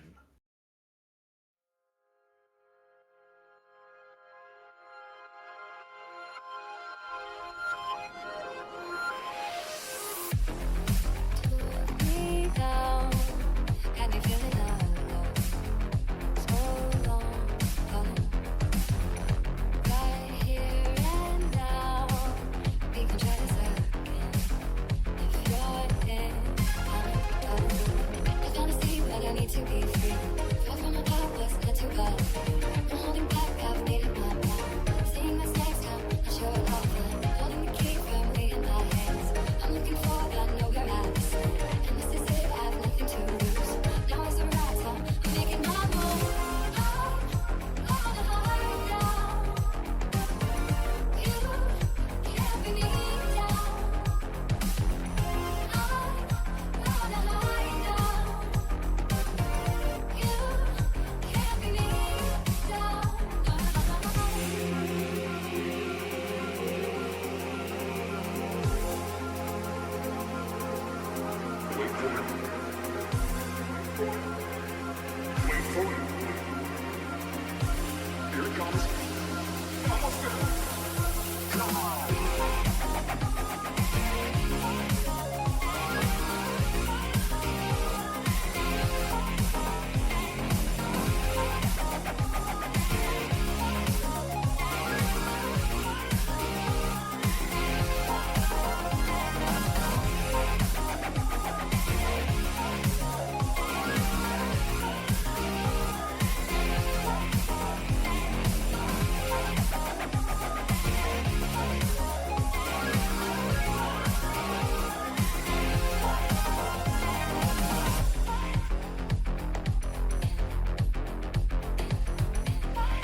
game time. I'm on one, like it's Kelly and I'm Bay bound. Treat the greatest competition like the playground. Freestyling J spin and make them say wow. Then I beat the brakes off until I'm stay down. Became a king from a common man, and I turned my worst critics to my staunchest fans and worked at it until the world was believing. They gave them no choice but to see it. They say the greats always aim high and still stay grounded at the same time. And so they see a sky native with the hang time. That's why ain't no one can see us when it's game time. They say the greats always aim high and still. Hello everyone, welcome back. We are back with some Origin gameplay. We got the Huskies and the Rams. I'm Kin. Returning is Ace. How you doing, man? I'm doing pretty good. Excited to watch some amazing Origin League gameplay. Yeah, it might be a little bit of whiplash, jumping between Master and Origin on the same night, but we will see how these teams do. We have a very impressive start to the season for these Huskies at 5-0, going up against the 2-3 Rams. And we've already started the action here, but I think it'll be tough for the Huskies. Both A lineups, I think the Huskies will probably pretty easily control this series, if I had to guess. But I do love to see how Origin League plays out. I feel like Origin League, the high styles do dominate more often. But a great shot from Chronic goes to a pass. And what a shot by Bandit. Slots it in with 30 seconds in. Alright, and the Rams already deciding that I'm wrong, as always, taking an early lead and making me look like a fool, as they should. Gators curse, we love to say. Well said. Tubby's gonna take this ball, take it in the air, but dropped down by Bandit. Chronic gotta go for this ball, but gets a demo, and I think this will slow down the play a bit, but the Huskies should have an opportunity on offense here. Great two-touch from Tubby, trying to send it middle, but Hoodie playing more reserved, which I think is a smart move there. Hoodie gets it past one, but Bandit's able to cut it off. Then gets for a nice shot, and what a demo by Hoodie and a save from Tubby. Now, with the counter-attack, Bandit respawns fast enough. Hoodie with a good pop over, Chronic going to be able to beat him. Now that's off backboard. Maybe a self-pass, but what a save by Tubby. Tubby had me worried there for a second. He looked like he was going for a demo or something as the ball was just dropping towards his net, but he managed to make it work. I think it's, two A lineups. We saw these Huskies, I think the Penguins last week, I think were a surprise to a lot of teams, and they have really performed well this season. We'll see how this A lineup can do things. Hoodie's going to have some space here, one-on-one with Illness, but he doesn't really accomplish a ton with that touch, and this ball's just going to continue to bounce between the two halves. But slow start for both teams, I'd say. Yeah, trying to go with the nice pass. Great dunk by Bandit. Good reset from Chronic, trying to get it past Tubby. Now team pinch from the Huskies. Now sends it off for the Rams half.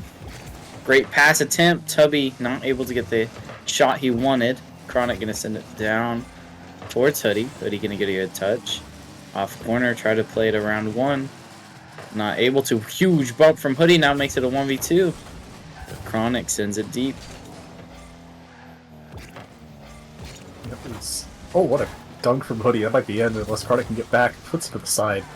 Crisis averted there, but definitely a little closer than they probably wanted. He almost has a shot here, but doesn't quite get there. To figure out what I'm going to call him, Chronic, Illness, one of the two. Got to pick one. But good touch from him. Keeps the ball in the Huskies half, but I think Hoodie should be able to collect this ball and send it back downfield. A little bit of ping pong still from these teams. And that's one of the key things in Origin is, when teams decide to control the ball, they can get a really big advantage off of that. We'll see if either of these teams decide to. Maybe with a shot on net. I don't think Saucy can get back to this. Never mind. I'm wrong. Again. Alright. I'm off to a great start so far. Now, great touch from Chronic. Sends it to Hoodie. Hoodie going to try to take control. Go for a shot. Chronic fakes himself out. Now Tubby. Good touch off corner. No. Saucy. Going to take it slow. Chronic going to do the same thing, but gets sent to the sidewall. Good touch off backboard. But Huskies get away with one. They're able to save this. What a save by Hoodie. Yeah, great save from Hoodie. They got a little bit of a breakaway opportunity here, but shut down by Tubby, or by Chronic immediately. and some more ping pong. But a great save by Hoodie keeps this game, close for the Huskies and within arm's reach with a minute left to play. And they really just need, a good shot opportunity because they've had a lot of time with possession, but not a lot of great opportunities that they've been able to translate. Tubby might have one here that puts it off to the side. And a double commit might create an opportunity for the Rams. Saucy has all the space in the world, puts it off the corner, might have a double, gets the reach off the bar. Oh, that is what he wants back, probably.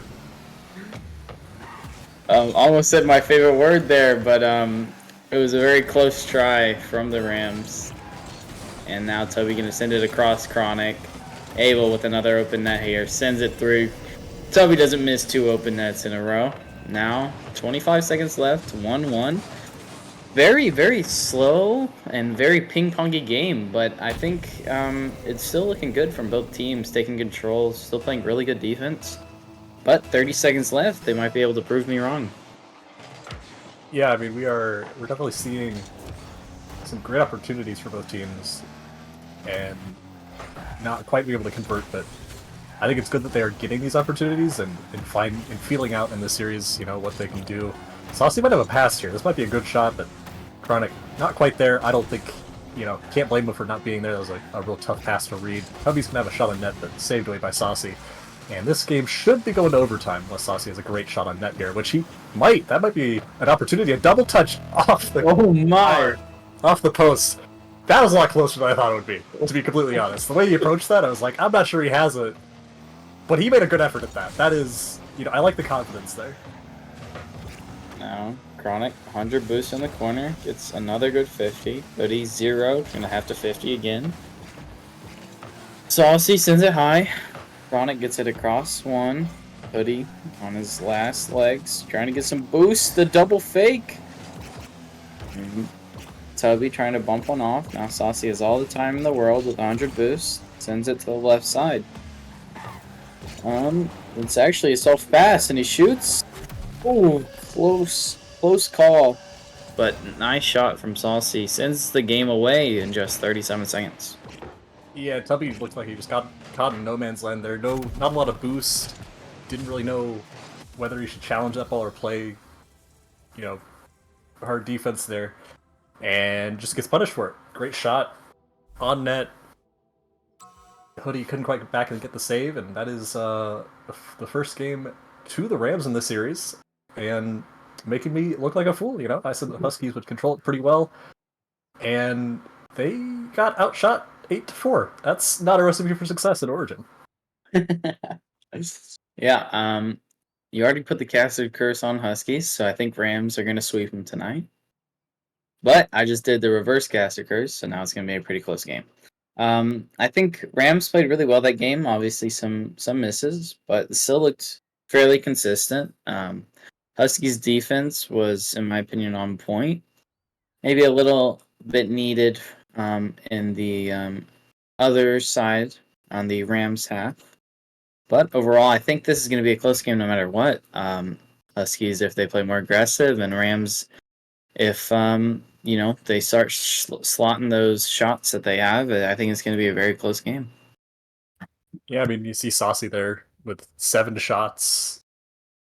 I figure if he converts just a couple more of those, that game doesn't look nearly as close as it was going to overtime as we head into game 2. I think it's important to highlight that there's a big difference stylistically between these two teams, just based on how the season has gone so far. The Huskies' offense runs a lot through Tubby. He is over half of their goals in the season, while the Rams are much more balanced. Both Saucy and Chronic have, contributed a lot on offense in terms of goal scoring and finishing. So I think that's something you have to watch. See how this stylistic difference plays out. Tubby has a shot saved away by Chronic. I think that's just, those stylistic differences, especially in a league like Origin, are really interesting to watch because you never quite know what's going to happen. Yeah, I mean, I think that's one thing that you can find enjoyable in how the different people play. Nice shot from Hoodie, gets saved from Chronic. Tubby gonna send it to the corner. Try to get that corner boost, play it slow. Saucy with the big rush. Oh, almost an own pinch in the net, but what a reaction from Tubby. Might be able to get an open net shot. Not able to, sends it to the corner, trying to get it past Saucy, and Saucy sends it middle. Chronic leaving it for Saucy. Saucy gonna send it downfield. Yeah, Saucy in the corner, gonna leave this ball. It's probably smartly for Chronic. Chronic has it on his hood, drops it, but he gets a good challenge, and if he gets a beat here, doesn't manage to, but the ball's gonna stay in the Huskies' half, and Rams will have a shot, but saved away by Tubby. But some of these bumps are really buying them some time, and great opportunity there. Just sent away. Really important touch there from Hoodie to get that touch and make sure the Rams could not get a clean clear. But Saucy's just going to go for that ball. He's going to slot that right in and continue where he picked off from last game. It's a great play from Saucy, realizing Hoodie was a little bit too slow on that touch and sends it bottom left corner. 3.5 minutes to work with. Still looks fairly passive games. I think want to see a little bit more action from Tubby. Just about pure slotting the goals. I'm gonna shut my mouth now. Great shot from Tubby. 1-1. Yeah, Tubby, just right off kickoff. That's a great shot. I mean, kind of an awkward angle to approach it from. So to get the power you need on that ball and get it past the defender is really important. Tie up the game. Keep the momentum, fairly even after the other team scores like that. And another ball just kind of floating in mid. Tubby's there. I think we'll have to watch how Tubby gets to these balls in mid and if the pace that he plays at is enough to rattle these Rams a little bit. I mean, if he's getting to the ball in midfield a lot, it'll be really hard for them to maintain a lot of offensive pressure. But Chronic has a shot here. Saved away by Hoodie, who is having an alright series so far. I mean, hasn't really contributed a ton on offense, but the defense has been good. The positioning's been, good enough. And I think for him, it's just get involved in any way on offense. And I think this series looks pretty good for him. Yep, now Saucy gonna get a nice shot. Sends it wide. Hoodie with little to no boost. Sends it to Tubby in the midfield. Now looks like a counterattack from the Rams, but Tubby shuts it down almost immediately. Good touch from Hoodie, not able to follow it. Tubby now going to take his time, but Chronic rushes immediately to shut that down. Going to fall into the corner here. Tubby gets once again blocked by Chronic. Chronic doing really well in these 50s in the Huskies half here, making sure they have no time to carry the ball at all. Tubby with low boosts, trying to get it across Chronic. Chronic misses. And now leads to a counterattack on the Husky side. Yeah, that was a close one. Tubby's going to take this ball, throw it off the wall. Hoodie's going to bang this up, and I think this should be enough to relieve the pressure. But Hoodie's low on boost, so anything that gets past him might be a real problem. As this ball's going to go up for Saucy. It's a touch to mid, just enough to buy time for Chronic to get boost. And this ball's going to float around. Tubby's up again. Double commit for the Huskies, but it works. Tubby's going to get credit for that. And, hey, sure, the double commit works. It's probably not ideal, but Hoodie, emotional support on that play. Yep, it's just giving him the extra push he needed. Great shot. Now leads to a 2-1 lead with a minute and a half left. Hoodie gonna send it deep into the Rams. Chronic gonna cut it early. Gets another great 50. Hoodie up early, gets a nice touch. Saucy gonna send it back. Yep. Play developing there. Chronic just a little too close to that play probably, but I mean, good idea to be there. Ends up with control of the ball still, past both Huskies. Might have a pass to Saucy, but Tubby does a good job to get in front of that play, shut it down. This ball's sent back into the Rams half, and be Hoodie's ball to play. But gets beat by Saucy. This is an opportunity for the Rams. Open net. Saucy's going to slot that in 2-2. And Saucy has really been running this offense for the Rams. Yeah, that was a great... I mean, the one thing I've seen from the Rams is their 50s are just very, very strong. They're very aggressive on the opponent's side. It makes the opponents very awkward in a lot of the situations.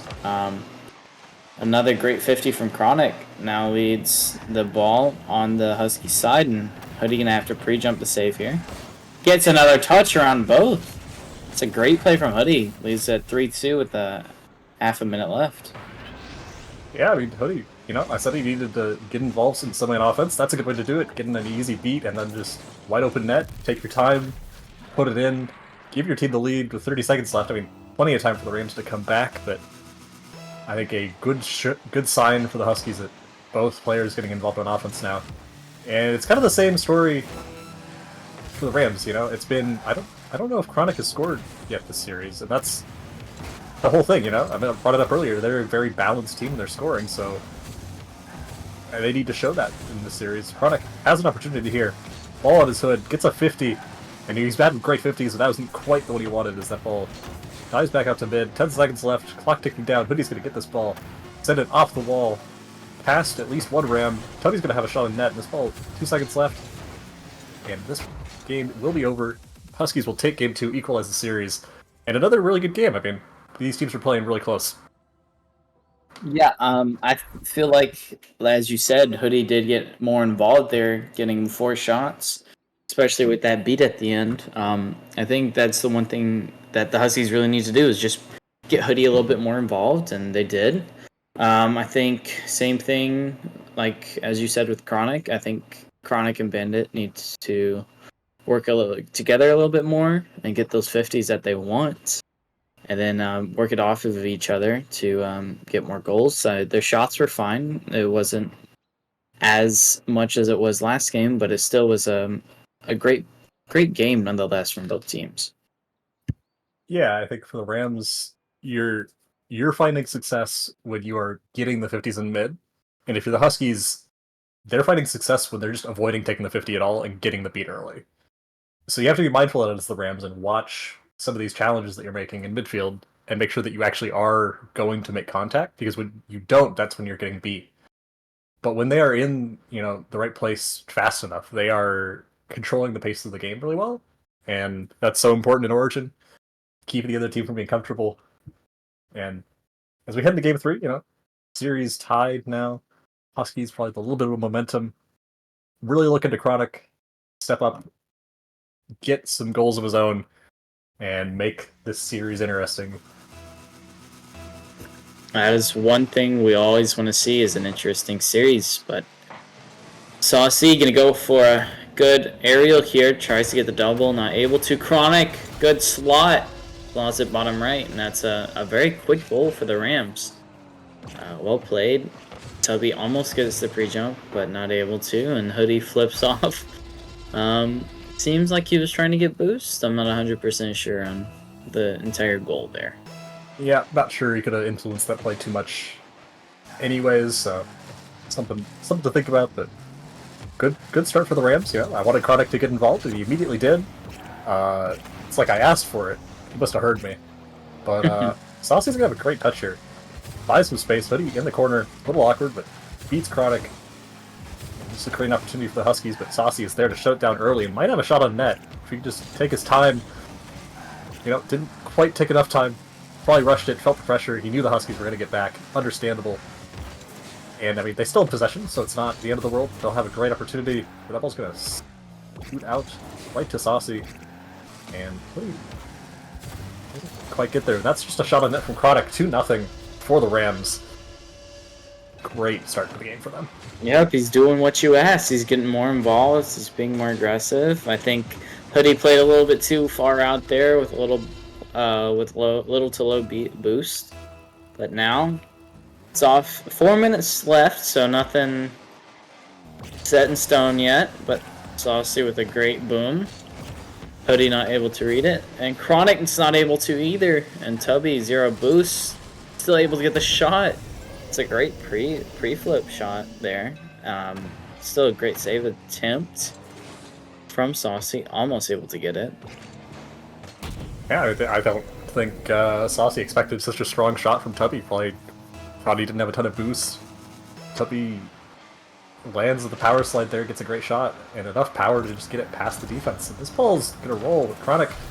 Alright, there's an Eagles moment. No Eagles in the game, but you probably have to make a touch there. I think if he doesn't touch this, it just gets shot anyways. But still unfortunate. now, going off 3-1. There's still 4 minutes left, so still close. Chronic, great touch. Now Saucy trying to send it back into the corner. Gets it across one. Tubby in the corner, still trying to battle for this ram. Hoodie half flipping across.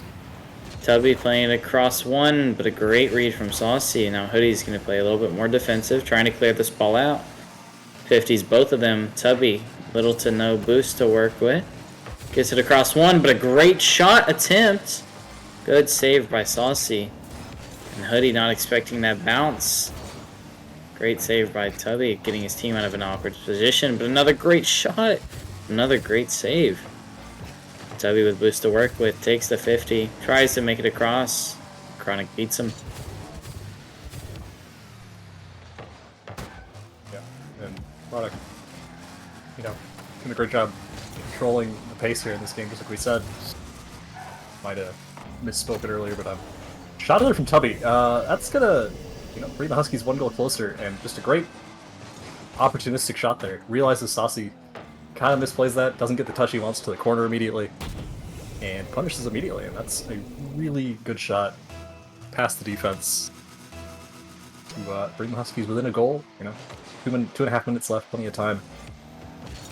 Great, great sign for them. Good 50 from Tubby. Saucy gonna beat one. Oh, an awkward touch, but now midfield left open. Tubby gonna send it bottom right. Good touch from Saucy. Now, quick shot. Good touch from Hoodie. Hoodie gonna try to play it again, and he does. He does get beat out by Chronic. Tubby gets one touch. Saucy plays it high, but Tubby beats one if Hoodie's able to play it slow or bang it off backboard here. It's a very juicy attempt. That is a great play from the Huskies there. Good boot from Hoodie there. I like the idea from Saucy. Realizes that ball's not going in, so he doesn't need to jump. But then just a little bit of panic still even after the realization. And Tubby's able to put that ball, low on another great shot. So the shooting accuracy from him has been really important. Some of these shots definitely would not have been goals without the way he's been placing it. And tied up game, and another really good one. Good save there from Tubby on a great opportunity for Saucy. Tubby's going to take this ball downfield, has it in the air, doesn't have the boost to do anything with it though, and play's going to fizzle out pretty quickly. Product off the wall, gets a beat, Tubby's got to make a touch, gets into the corner, and will attempt to get it downfield, but bumped away, and the Rams should maintain possession here. 50 by Tubby. Gets it back into the Rams half, still a little out of control. 50 from Saucy, gets it downfield, but awkward jump there from him. Release some of that pressure for the Huskies, and this ball will get cleared back down. And we'll back to a little bit of ping pong. Tubby's going to take this to his corner, and I think should try and control this. He will, but it gets shut down immediately by Chronic. And Tubby has a shot opportunity here, going over Saucy. Saucy doesn't realize what's happening. Gets a touch, but it's not enough, and Tubby's going to put that ball in. Great awareness from Tubby there, seeing Saucy being a little bit slow, turning away from balls that he could have went for, and then turns away at the wrong time. But great shot from Tubby nonetheless, going 4-6 this game. Very, very accurate and very precise. Another great 50. Still leaves it on their side in big rush. Now Saucy with an awkward touch. Still leaves it back to the middle. Hoodie playing more passive, which I think is the smart move there. 3-4, you don't have to score, you just play a little bit more passive. Yeah, Chronic is going to take this ball, get a 50. Not quite the one he wanted. Hoodie has a good opportunity for a pass, but that just goes right past the Huskies defense, and that ball's going to roll off the post and in, equalize the game. And just a real powerful 50 there from Saucy. Yeah, great read from Saucy, seeing Hoodie was in an awkward position. And now 4-4, 30 seconds left. This has turned out to be a much more interesting game than we thought at the start. Yeah, I mean, Chronic had a great start. I think we've kind of slowed down, but as I'm saying that, he picks it right back up, gives the Rams the lead off the kickoff, and that is the first lead in a couple minutes for the Rams. Yeah, unfortunate touch. That From- definitely looked like he touched it. Yeah, I would say that would be a ghost touch and a half, but we love to see it. Now Tubby gonna play aggressive here, good touch. And Hoodie left with 0 boost at the very end, trying to make something happen. Big block from Saucy there. Make sure that they can't get it on the Rams half. Hoodie low boost, Tubby with a big miss. Seems like the Huskies are panicking a little bit. Chronic knows all he has to do is put it down, and he does. And that is game 3 to the Rams. Now Rams are up 2-1. Yeah, great. Great game from them. Chronic stepped up like we said he needed to. Great game from Tubby too. 4 of 6 shooting. Some of those shots really important placement. Hoodie just couldn't quite get involved. We saw he forced some awkward touches out of the Rams and definitely was contributing on offense, but a lot of the finishing just wasn't there. No shots.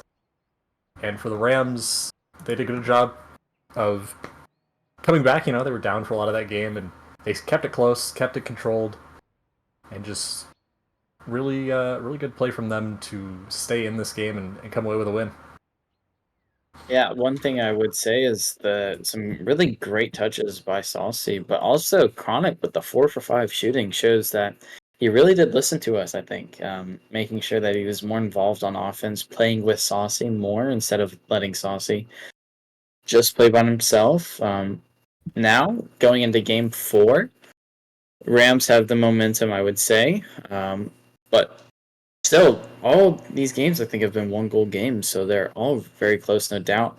And I really don't know which team is going to take this. Yeah, I mean we have also seen that the all of those goals for Chronic last game were assisted. 4 assists from Saucy, really good team effort from them, and it's down to that balanced attack. The Huskies have the leading goal scorer currently in Origin in Tubby, and it's all about creating opportunities for him, and for the Rams it's making sure that both players are involved in keeping the pace. And Tubby might have an open net here, touches to the side, gets the last little touch he needs, slots that ball into the corner, and gives the Huskies an early lead in game 4. Yeah, it's really well played from Tubby. Gets it across both. Now 4 minutes 30 seconds. Huskies with a 1-goal lead. Chronic gonna play this fast. Try to send it middle, I think. Not able to. Tubby on your boost misses as well. Hoodie not able to get the touch from the double commit of the Rams, but now Tubby in the corner sends it across. Chronic with a good cut and a great 50, which puts Saucy in the air back towards the middle. Great 50 from Chronic, but now Tubby gets it in the slot from Tubby there. I think that's legitimately the only place he could have put it with it not getting saved. Yeah, I mean he had no boost and a dream. Puts that ball right where he needs to.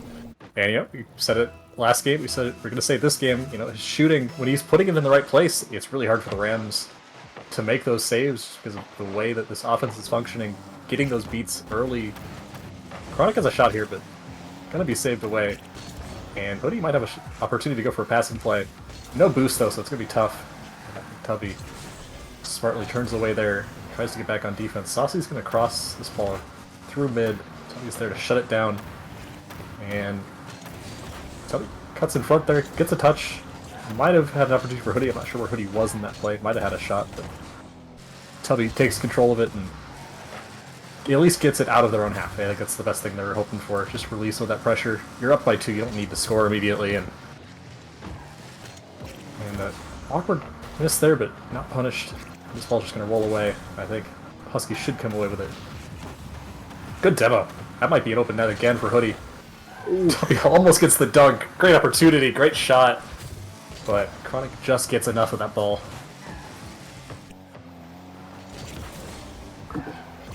And now Saucy gonna play at the sidewall. Take it slow, great flick, off backboard. But he able to read it. Chronic gets a great 50 down. Saucy not able to read the touch.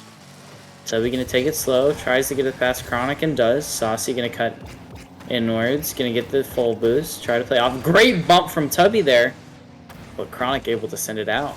Hoodie still lurking, gets a good 50. Now Saucy gonna take this full boost and take his time with it. Put a 50 in midfield to kill that ball, but Chronic tries to send it to bed, shut down quickly in the corner. Cleared away. Tubby doesn't get the bump. I think he was hoping to get there, but wasn't able to. And Hoodie will just maintain possession and keep it in this Rams half, keep this Rams offense bottled up and make sure they can't get anything going. Tubby on the wall, has control, gets one touch, but early jump from Chronicle, make sure he can't do anything more with it. And again, Tubby back on defense, gets the touch to the corner. But Chronic, might have had a shot there if he made contact, but instead Saucy, 50, wall across mid, no real danger there for the Huskies, and Hoodie with no boost on the wall. Probably not going to accomplish a ton, but gets a 50, never mind. Alright, well, that's really impressive there to even make contact. Yeah. Keep that play alive. Tubby able to get a good touch, and Chronic able to read the touch. Great 50 from Hoodie, but Saucy up early. Great save from Tubby. Chronic gonna play fast here, gets it a pass 1. Hoodie and Tubby gonna go for the ball, but semi works out for them. Saucy gonna hit it high. Hoodie gonna try to take it slow. Tubby also try to take it slow. 1v1 here. Saucy low boost, still with a great save. Now Tubby up. Sends it. What a save from Saucy on both of those. Chronic with a big fake. Tubby able to hit it high. This is awkward for Saucy, but still able to clear it out. Great touches there from Saucy. Low on boost the whole time, but keeps his composure. Gets smart touches that, aren't immediately shot back into his net. And keeps the hopes alive in Game 4 for the Rams. 30 seconds left. This ball's rolling across mid, but shut down by the Huskies, who have a breakaway opportunity here. Saucy cuts that down. And good beat from Hoodie will keep them pinned in their own corner. And really make this awkward for the Rams, who have to be pushing the pace here. Attempt there, doesn't quite get it. Saucy Bandit has the ball, might have a shot. Gets the beat, that's in, but Hoodie saves it up still, and Saucy's going to put that away. 6 seconds left, there's still time, and a really good shot from Saucy, but gonna be a tough one, still. Yeah, I think that save from Hoodie was much needed just to make sure that they could waste those final 4 seconds. Now, all they need is a good kickoff, and the Rams are back in this for OT and a fake kickoff, but Tubby demos Saucy, and now is probably going to send this down, so the Rams are unable to do much. But Chronic going to play it across. Saucy gets it above 1. Both of the Rams on low boost. This looks pretty grim, and he sends it down. 2-2. Huskies with a great game there. I think that's really well played by both teams once again. But one common thing I have seen in both games is every time Hoodie has a shot, the Huskies have won. So that's all I'm going to say. Yeah, that would definitely make sense. Gotta say, that fake kickoff, Tubby was having none of that fake kickoff. He shut that down immediately. Said, I am not dealing with this. And, as we go into Game 5, another 1-goal game. Who could have guessed that would happen, based on how this series has gone? We're going the distance in all the ways, I think, in this series. Yep, I'm going to have to agree with you. The Game 5 is inevitable. And I think it's just been a lot of ping pong. And that game, I would say, Hoodie was more involved than Chronic was. Therefore, the Huskies won. I think that's all there is to it. Now going into Game 5, what do you think the goal predictions are going to be for this one? I think if the pattern holds, I think it's gone Rams Huskies. So I feel like the Rams take this 4-3. 4-3? Okay. Yeah, I think I think we get an overtime, and Saucy gets a kickoff goal. Bold prediction. Who knows when we right? Bold prediction. Okay. Yeah. I mean, it's not one of the worst ones I've heard. It's probably one of the better ones, knowing how these kickoff goals have gone, especially with the Rams' strong 50s, just like that one there. Good touch from Saucy, gets that double. Now Tubby gets that good 50. Not that one, but still was good nonetheless. Now, great pinch from Chronic. Barely able to get it through Tubby, and the Rams are up in the first 30 seconds once again. Yeah, I didn't think Chronic would be able to get the power on this shot. I thought Tubby had that ball sent to the corner for sure, but that last little touch against the ground is enough.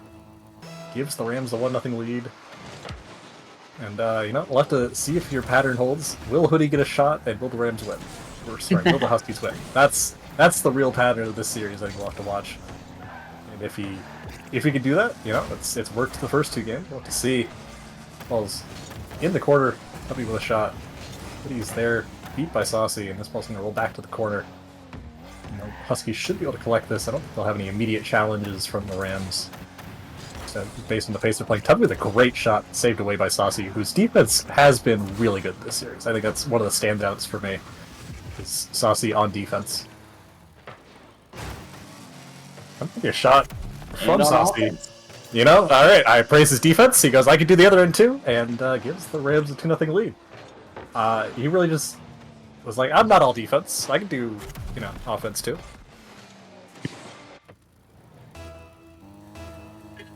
Yep. Well, I mean, great play from Saucy there, just saving the ball and shooting the ball.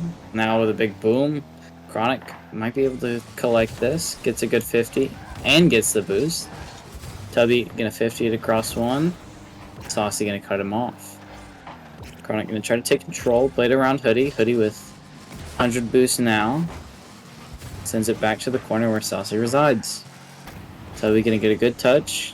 Gets it played across one. Chronic booms it back downfield. Saucy's up early. That's a read and a half. That is a read and a half there from Saucy. Just jumps so early for that ball. I'm not sure you really need to, but I mean, still a great play regardless. I didn't think so either, but got the high angle, slots it down. I think if you're the Huskies, you are not expecting a shot to come there that early and from that angle. And it works out. Chronic might have a shot here, but no boost. Oh, Hoodie. Oh. Nothing to really say there, just, yeah. Yeah, it happens. Happens in every league. Definitely done that myself. And my prediction, not looking so good in terms of the score, but Rams certainly taking control of Game 5 early. Saucy might have a shot here. Good bump attempt from Hoodie. Creates space. Saucy takes the shot. Puts it in. 5-0 for the Rams suddenly. Oh my, is that another one? Another one from Saucy? 3 for 4? Bandit. Oh my. Now 5-0 from Rams. Seems like the Rams are definitely taking this one away. Might be able to get another one here. Sends it back to what a passing play. Saucy. Wow. Wow. Some great plays from the Rams there. Yeah, that's a real team play, No, you shoot it. No, you shoot it. I insist. Just keep passing it back and forth. 6-0, and this game has gotten out of hand in a hurry for the Huskies. Yep, I mean, we've always seen Rams with a strong start, but we've also seen Huskies with a strong comeback, but that might be another one there. Great save from Hoodie. Chronic able to shoot again. Hoodie telling Tubby to go get some boost.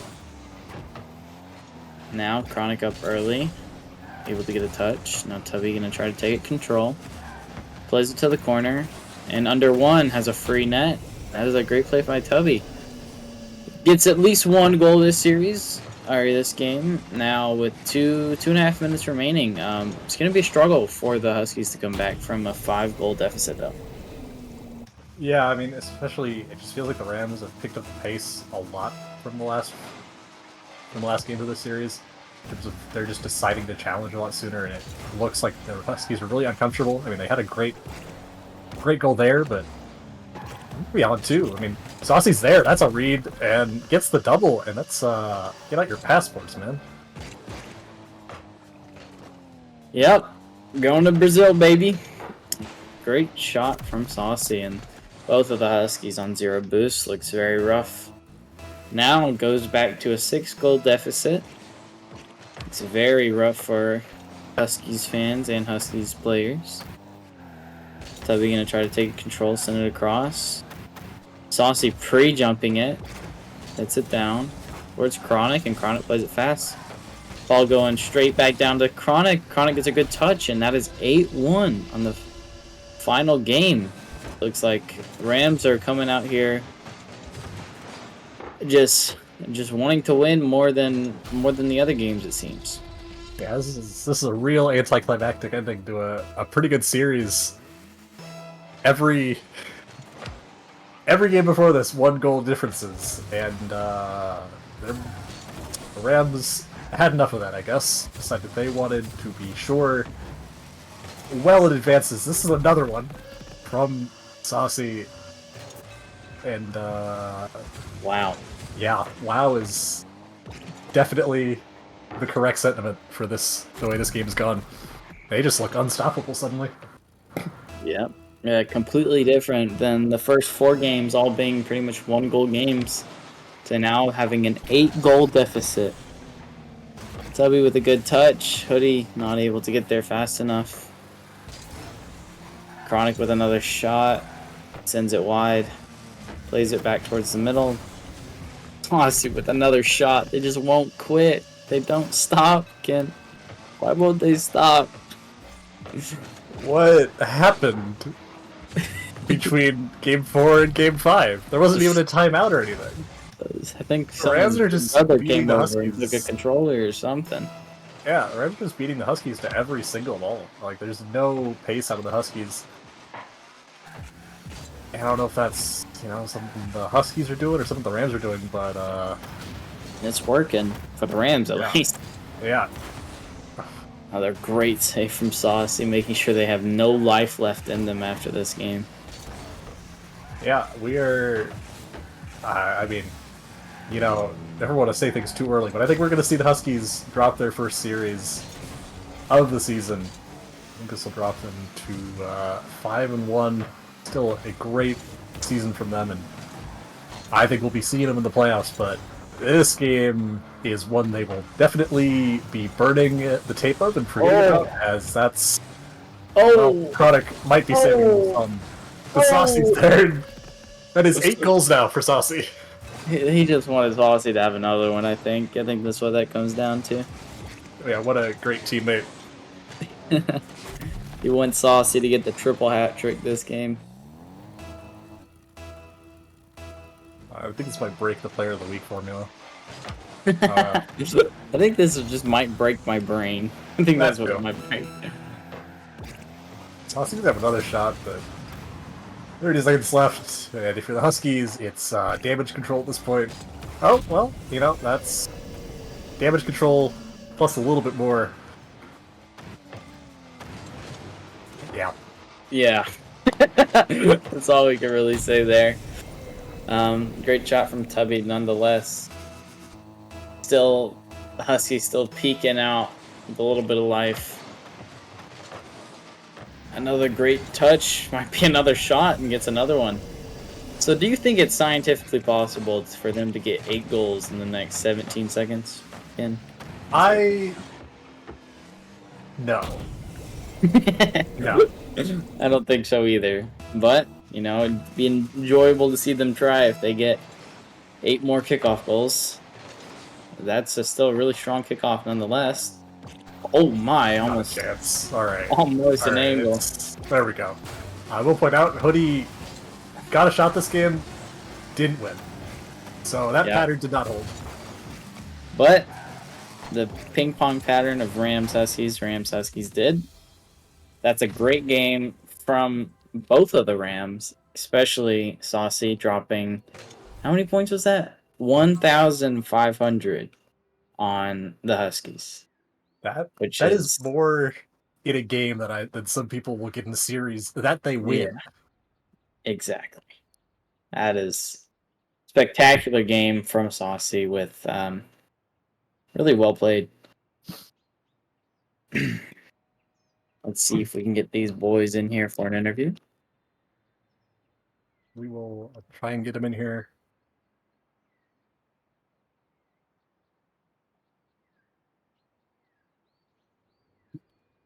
Yeah. Just I have to Wow. wonder what comms are like in a game like that. It might Yeah. be worth asking them. But that was certainly a way to end the night and the first night of week 6 for FDL. And it really takes away from a great series prior to that from the Huskies. I mean, they played really well. I think, see, at least one of Yeah, one thing I would say is the Huskies played really well that series no matter what. The last game obviously didn't go their way, but all those games being 1-goal games proves it was a very hard and fought out game. But I think the Rams just wanted to win more at the very end. But I don't know. I mean, I don't know what happened in that last game. That's my point. Is it was just a huge change. Yeah, it was really interesting to watch just how quickly they took things. Tempted to get him in here for an interview. They are making their way in here now. Yeah, and here they are. Hello to the Rams. Great series from you guys. What a way to end that one. Yeah, it's been good. Hello. Wow, welcome. How you boys feeling after that? Pretty Great. good. That's good to hear. I think we have a couple questions for you guys, especially what y'all were on that last game. But how do you feel like the series went? Not too bad. Had a couple lag issues, but worked It through it. was a fun back and forth. I mean, it took me a second to get comfortable. I was making a lot of just player mistakes early with my positioning and missed touches with the ball, but we locked it in at the end there for sure. That's yeah, I feel like locked in is an understatement, but I mean, still was a very nice game, especially dropping 1,500 points is kind of a crazy stat. Yeah, I got to get my stats back up after not doing well the past couple weeks. Understandable. Ken, you got any questions? So, what are. I mean, those first few games, it was really close. What were comms like, especially in game 1 of that overtime, as things you picked up? How was it playing in all those close games? I mean, every game except for the first one or except for the last one, sorry, was a single goal deficit. Yeah, I mean, we just kept a positive mind. We were trying to just keep our comms going, trying to keep our rotations. There were a couple times we were just caught with our pants down, but we just stayed positive. We kept saying just two more, one more. Anytime we were getting a step closer, just focusing on winning the series. Good to hear. Good to hear. It came out in y'all's favor, but overall, I think it was a very enjoyable game. So one thing I would like to ask is last question for me at least. Do you think that y'all had a little bit more like a more complimentary style of each other that last game, or was it just letting Saucy do his thing? I was just trying to feed him shots. Yeah, I mean, I don't think we were really playing any different. It was just It just clicked. yeah, it started to click. We were actually making the touches we were attempting early, and they just we could tell after the first couple games that they didn't like a lot of pressure. Whenever we pressured a lot, they would kind of panic a little bit, and so we just started to force panic throughout the entire game. That last one. That's good to hear. Ken, you got anything else you want to talk to them about?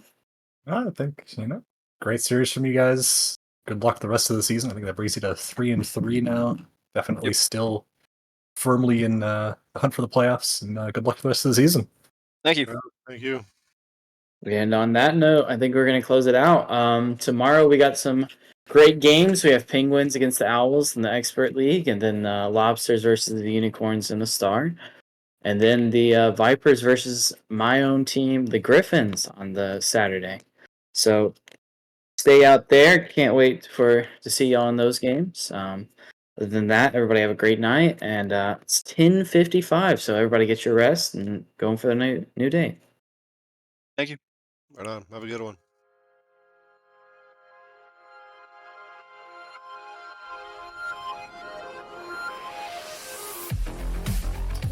Me down, had me feeling low. So long gone.